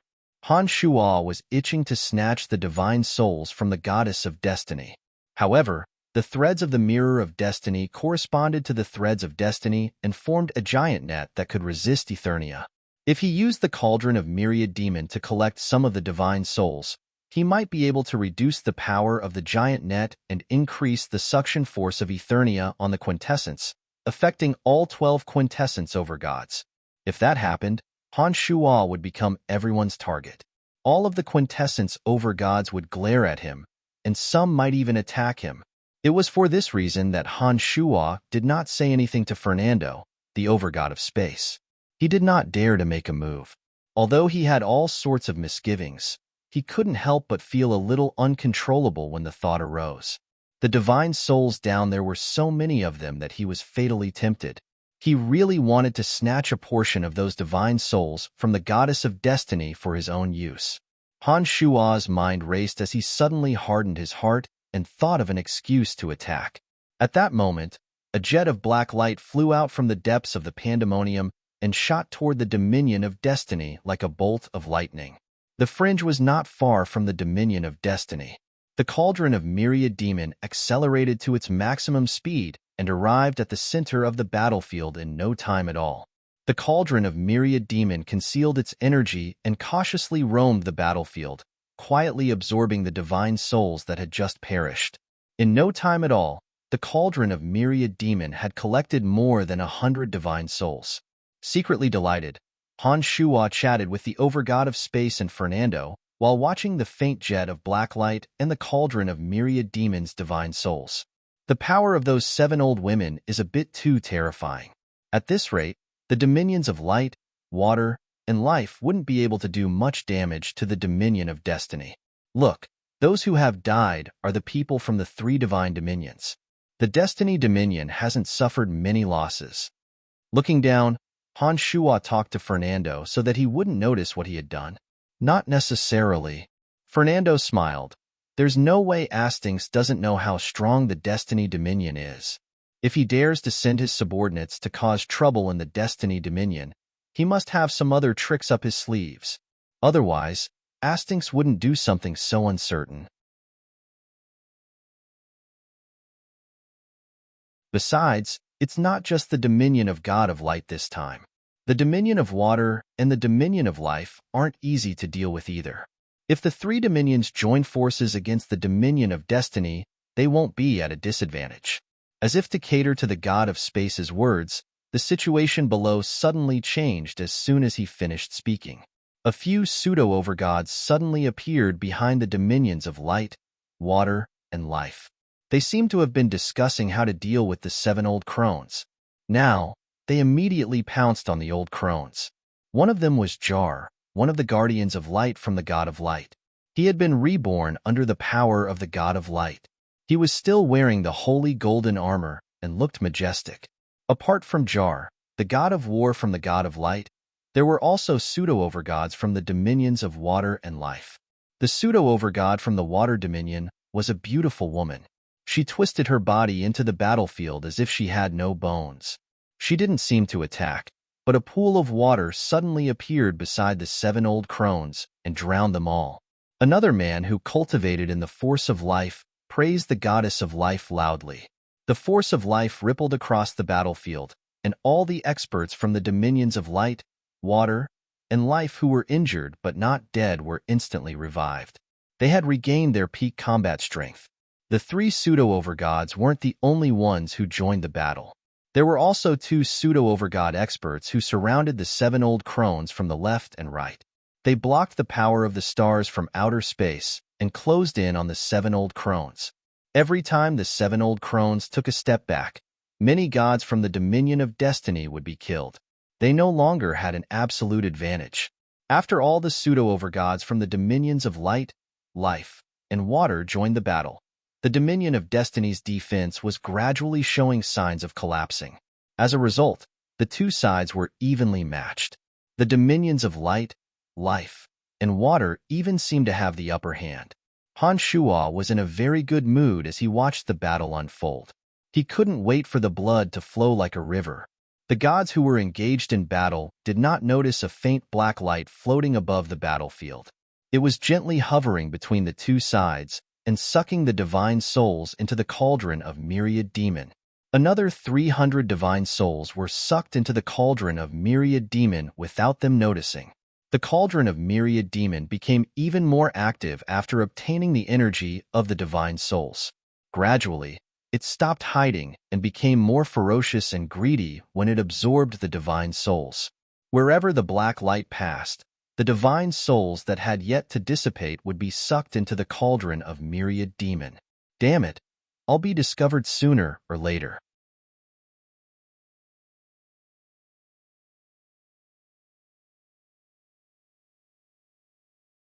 Han Shuo retorted in his mind. Of course, he wouldn't say that out loud. He forced a smile and said, I was just going to collect a little bit. That guy is a little out of control. Hee hee, I'll restrain him. Sorry about that. If your demonic artifact can counteract the influence of Eternia on the quintessence, I don't mind you taking a portion of the divine souls. But if your demonic artifact is temporarily ineffective against Eternia, I hope you will stop doing these little tricks. For the sake of all of us, please stop. The goddess of destiny said sternly as she looked deeply at Han Shuo. Idiot, why are you making such a big fuss? Hurry up and stop. This kind of thing can only be done discreetly. Aren't you making me look bad by being so brazen? Han Shuo contacted the cauldron spirit and said, They have spoken. If we can't counteract the suction force of Eternia, we can't divide the divine souls. Who said we can't? The cauldron spirit retorted, As long as I have enough divine soul energy in my body, with the energy of 10,000 divine souls as a primer, I can counteract part of the suction force of Eternia. If I can refine a demon general with the energy of 100,000 divine souls, I can completely counteract the suction force of Eternia. I wouldn't even need that so-called mirror of destiny. Are you sure? Han Shuo stared blankly for a moment before he continued to communicate with the cauldron spirit. Master, if I have 200,000 divine souls as a primer, I can directly shatter the defensive boundary of Eternia. The cauldron spirit transmitted arrogantly. Han Shuo, what do you mean by that? Orsija shouted coldly when she saw that Han Shuo wasn't saying a word. No one had ever dared to ignore her. In her eyes, Han Shuo was communicating with the cauldron spirit. To Orsija, Han Shuo's attitude made her very uncomfortable. I think I'm really going to get a piece of the action. Han Shuo took a deep breath. The corners of his mouth curved into a smirk as he said in a deadpan manner.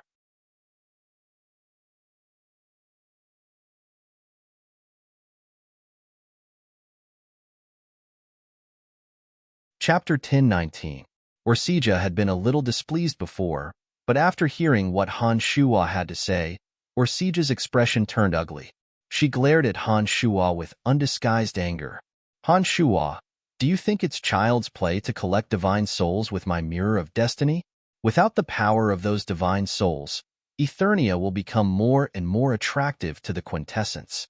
We'll all be dead before you can break through Eternia's barrier. Fernando, the god of space, frowned. He also felt that Han Shuo was being a little ridiculous. However, Fernando still gave Han Shuo some face. Han Shuo, you're putting all the quintessence overgods in a difficult position by doing this. Even if I don't do anything about it, others will come after you. When that happens, not only will Astings, the god of light, but even Nestet and Omphalos will be furious. Orsija might have been a little selfish in collecting divine souls, but the effect of her actions was clear for all to see. Without Orsija's mirror of destiny restraining Eternia, the 12 quintessence overgods would probably have collapsed a long time ago. Therefore, even though Astings, Nestet, and the others were suspicious of and dissatisfied with Orsija, they didn't dare to be careless when it came to the general situation. They obediently obeyed the goddess of destiny's orders, and only dared to make things difficult for Orsija in the details. Orsija and Fernando's reactions were just as Han Shuo had expected. Grinning, Han Shuo said in a relaxed manner, "Don't be angry. Let me finish." Seeing that Orsija and Fernando had calmed down, Han Shuo continued, "Didn't you just say that as long as I can counteract Eternia's influence on the quintessence, you'll let me collect divine souls?" Orsija was a little surprised. She looked at Han Shuo with a questioning gaze. "Are you saying that you can counteract Eternia's influence on the quintessence?" Fernando was also extremely astonished. He looked at Han Shuo with uncertainty and said, "Han Shuo, you can't say such things carelessly.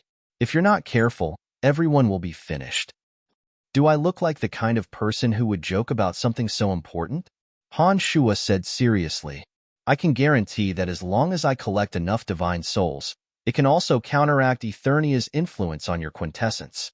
Not only that, if there are enough divine souls in it, opening Eternia will be a piece of cake." A strange glint flashed across Orsija's eyes. She seemed to be very agitated. She looked deeply at Han Shuo. After a while, Orsija spoke again. "Are you sure that if your demon artifact absorbs enough divine souls, it can open a hole in Eternia's defensive boundary?" Han Shuo nodded affirmatively. "I'm sure. As long as there are enough divine souls, opening Eternia is a matter of course." "Good," Orsija said softly. Her towering chest heaved up and down. She said firmly, "I'll allow you to collect those divine souls.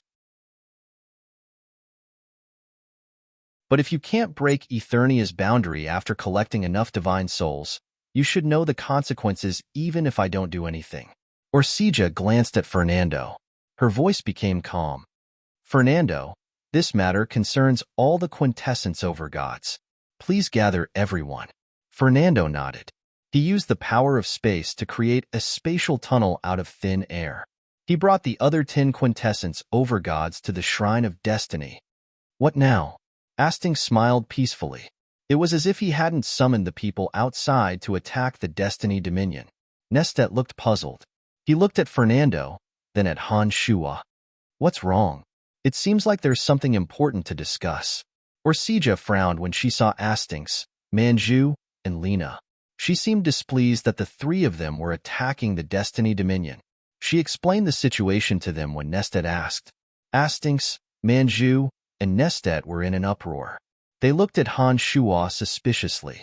Manju was the most impolite. She said coldly, "Is this kid talking nonsense? This is no joke. If he's not confident, we'll all be in trouble with him. You're betting our future on this kid." "Orsija, don't you think you're being too rash?" Many had the same opinion as Manju. They didn't believe that Han Shuo had the strength to do so, so they voiced their doubts. Nestor, Amon, and Kratos furrowed their brows and didn't say anything. However, they seemed to feel that the situation was a little tricky and didn't speak up for Han Shuo. "I don't know if he's telling the truth, but he said that he can open Eternia if he gathers enough divine souls. We should take a gamble. After all, we don't have much time. As long as there's a chance, we can't let it go." Orsija's voice returned to indifference. She pondered for a moment, then said, "Just in case, I have an idea. I hope that the battle of the gods will be more intense this time. As long as we can double the number of divine souls, there shouldn't be a problem." Even if Han Shua's idea doesn't work, my Mirror of Destiny can still counteract Eternia's power. However, the 12 divine realms will suffer double the losses. What do you think? That's a good idea. Hee, it's never wrong to be prepared for both sides. Nestet, who hadn't participated in the battle yet, immediately agreed to Orsija's suggestion. Omphalos, Gurado, and the god of space and time, Fernando, also nodded, indicating that he accepted the suggestion. Only the life, water, and light over gods didn't say a word.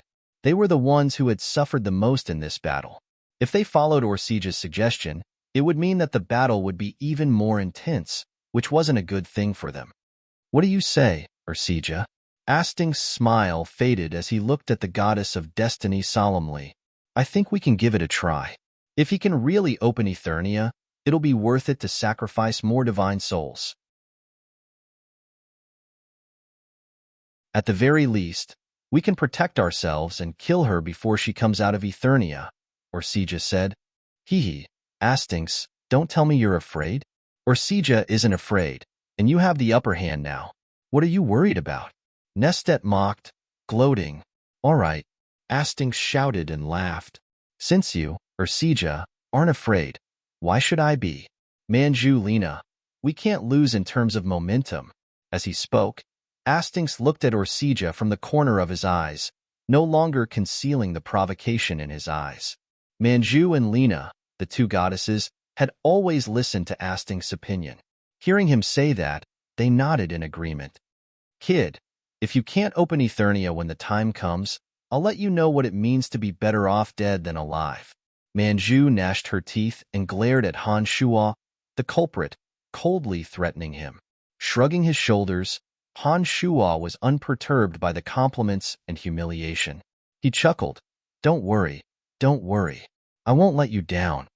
Damn it, when my main body ascends to the demonic master realm, I'll be the first to kill you, Han Shua thought. In that case, let's continue the game. I think there's no need to hold back. Attacking with all your might is the wisest move. Once there are enough divine souls dead, I will immediately inform everyone. Until then, let's plunge Elysium into chaos, Orsija said in a businesslike manner. After finishing her speech, she coldly said, Everyone, please return to where you came from. The spatial tunnel is still there, so I won't be seeing you out. Astings and the others turned around and left without saying a word. Nestet, Omphalos, and Gurado gave Han Shua a meaningful glance, chuckled, and left. Just as Han Shua was about to leave with Fernando, the goddess of destiny, Orsija, suddenly said, I'll be the one collecting the divine souls in the dominion of destiny. There are battles going on in the dominions of light, life, and water. You go there. With the goddess of destiny here, there would naturally be conflicts if two people were to collect divine souls at the same time. Han Shua thought for a moment and felt that splitting up was indeed a good idea. He agreed and said, All right, I'll go to the dominion of God of Light. Fernando, I'll have to trouble you to give me a ride. Don't mention it. Fernando smiled and extended his hand to open up another passageway. He waved at Han Shua and entered the passageway himself. Han Shua took one last look at Orsija and followed Fernando into the spatial tunnel. As soon as he stepped out, he found himself in the Thousand Peak Mountain Range outside the dominion of God of Light. The Thousand Peak Mountain Range was a place one had to pass in order to enter the dominion of God of Light. It was named the Thousand Peak Mountain Range because of its thousands of peaks of various sizes. At this moment, the Thousand Peak Mountain Range was filled with gods. Many experts from the dominions of wind, fire, lightning, and earth were pursuing the gods from the dominions of life, light, and water, forcing them to retreat into the dominion of God of Light. It was obvious that the alliance of the gods from the dominions of lightning, wind, fire, and earth had the upper hand. They were constantly killing the divine guards from the dominions of light, life, and water. Fortunately, the dominions of God of Light had made preparations in advance in the Thousand Peak Mountain Range. Countless energy towers were densely packed on top of the mountains. All of them were radiating holy light. With the help of the holy light, the dominions of wind, fire, lightning, and Earth barely managed to hold off the pursuit of the allied forces of the dominions of wind, fire, lightning, and earth. The densely packed energy towers had consumed an immeasurable amount of energy crystals. The dominion of God of Light had spent a great deal of effort to set up the thousand-peak mountain range, presumably to defend against the attacks of the dominions of death, destruction, and darkness. Little did they expect that the dominions of wind, fire, lightning, and earth would be one step ahead of them, forcing them to use the power of the thousand-peak mountain range to defend. As soon as Han Shuo entered the thousand-peak mountain range, he laughed wildly in excitement when he saw the divine souls that had yet to dissipate. He immediately released the cauldron of myriad demon to collect them.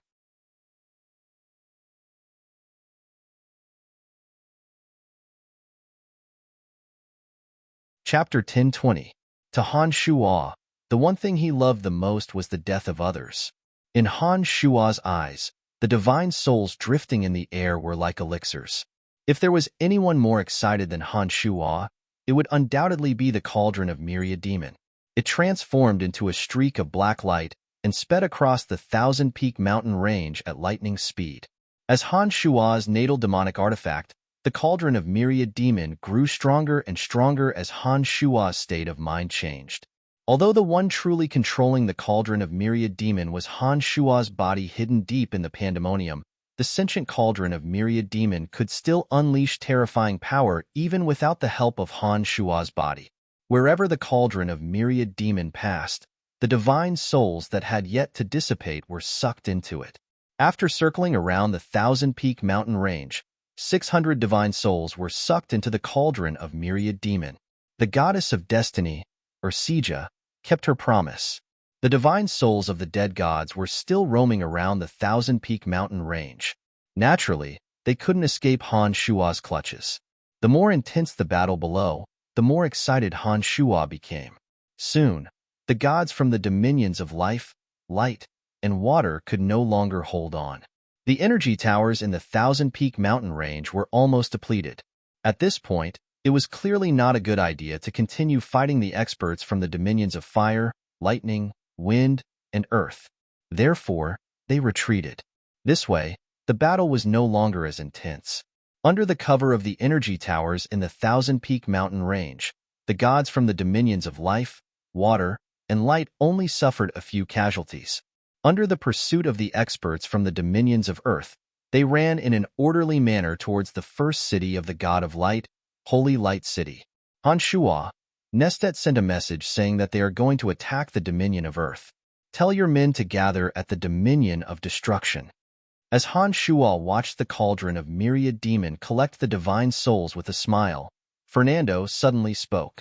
As the overgod of space and time, Fernando had personally created a dimensional mirror for Nestet, Omphalos, and Gurado. The three of them could use the dimensional mirror to contact him at any time.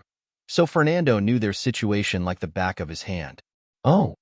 Han Shuo stared blankly for a moment, then smiled and said, Nestet and the others really know how to pick the right time. I just took a look.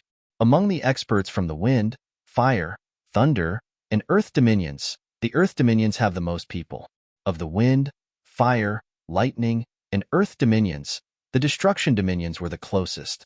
I believe that the earth dominions are the weakest right now. Even if they received the news, it would take a long time for the wind, fire, and lightning dominions to send divine guards to the earth dominions. That would be more than enough time for the earth dominions to suffer great losses. The wind, fire, lightning, and earth dominions have also picked the right time to attack the dominion of God of Light. Perhaps they thought that Nestet and the others would continue to watch from the sidelines. Haha, it seems that Nestet and the others are quite insidious. They are planning to cripple the earth dominions first, said Fernando with a faint smile. I will stay here and continue collecting divine souls. The divine guards in Pandemonium will immediately use the spatial matrix you created to rush to the destruction dominions to meet up with Nestet and Gurado's men. What about you?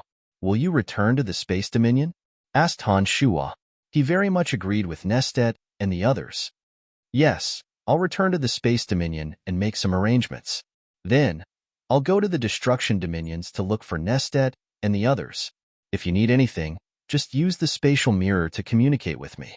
I'll be there in an instant, said Fernando casually before he tore open a spatial rift and left. It's a blessing to have Fernando as an ally, thought Han Shua. In a large-scale battle like this, having an ally who could create spatial matrices and communicate with him at any time was simply too convenient. Fernando's role in this kind of battle was very obvious. With his participation, the forces on Han Shua's side could be gathered together at the fastest speed. The leaders could also communicate with each other without any hindrance and know each other's situation at any time. It was for this reason that Nestet and the others did not start a large-scale battle before they confirmed that Fernando was willing to join them. They only made small-scale probes with Asting's men. In the few battles of the gods that had taken place on Elysium, Nestet, Omphalos, and Gurado had lost more than they won. However, when Fernando participated in the battle, they had a huge advantage and won without any luck. Therefore, in the hearts of Nestet, Omphalos, and Gurado, Fernando was invaluable. The three of them would always pay attention to Fernando's opinion on some key issues. Only when Fernando agreed would they take action. After Fernando left, Han Shua hid in the Thousand-Peak mountain range with peace of mind and continued to use the cauldron of Myriad Demon to collect the souls of those who died in battle. Even without his main body, the strength of Han Shua's avatar was beyond the imagination of the participants. No one was able to detect Han Shua's presence. On the other hand, Han Shua's avatar in the depths of the pandemonium was using his powerful consciousness to send messages to the experts of the fringe, instructing Wasis, Salas, Stadholm, Ballins, and the others to gather the fiends of the fringe and return to the destruction dominion. Even though Han Shua was deep underground, he could use his powerful consciousness to observe the situation in the fringe. Return to the destruction dominion? Heavens, we won't be killed on the spot, will we? In the fringe, a group of people looked shocked. They didn't know what to do after receiving the news. Yeah, we were expelled from the destruction dominion back then. We offended too many people in the destruction dominion. They said that we are never allowed to step into the destruction dominion, or they will kill us. If we return to the destruction dominion now, won't we be killed on the spot? Another person said worriedly. The others chimed in with strange expressions on their faces. This group of people had come to the fringe from the destruction dominion many years ago. Back in the destruction dominion, they became public enemies due to various reasons. They were expelled from the destruction dominion by the city lords, divine guards, and large family clans. They were not allowed to step into the destruction dominion. After coming to the fringe, they had finally settled down. But now, they were suddenly told that they had to go to the destruction dominion. They were dumbfounded. Back then, when they were expelled from the fringe, they had already made up their minds to never return to the destruction dominion. They were originally from the destruction dominion, and they might have some relatives there. Although they wished to return, they had no choice but to leave their homes in the face of great danger. For many years, they didn't dare to step into the destruction dominion. What's all this noise about? A loud roar sounded from afar. A bolt of lightning flashed across the sky. Salas's majestic figure landed beside them. He glanced at the cowering people and shouted, "What are you afraid of at a time like this?" "Lord Salas, it's not that we don't dare to return to the destruction dominion, but we are worried that we will bring trouble to everyone. After all, our reputation in the destruction dominion was too bad. Once we return, we will be immediately attacked by them. What do you think? Should we stay?" suggested the leader of the group after hesitating for a moment. Salas only realized the sensitivity of their identities after hearing those words. He bunched his brows and wanted to ask for Han Shua's opinion. But before he could take out the spatial mirror to contact Han Shua, a strand of his consciousness entered his divine soul.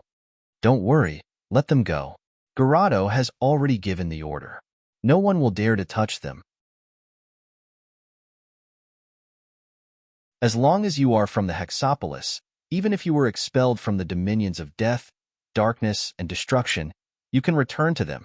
I will take responsibility for any problems that arise."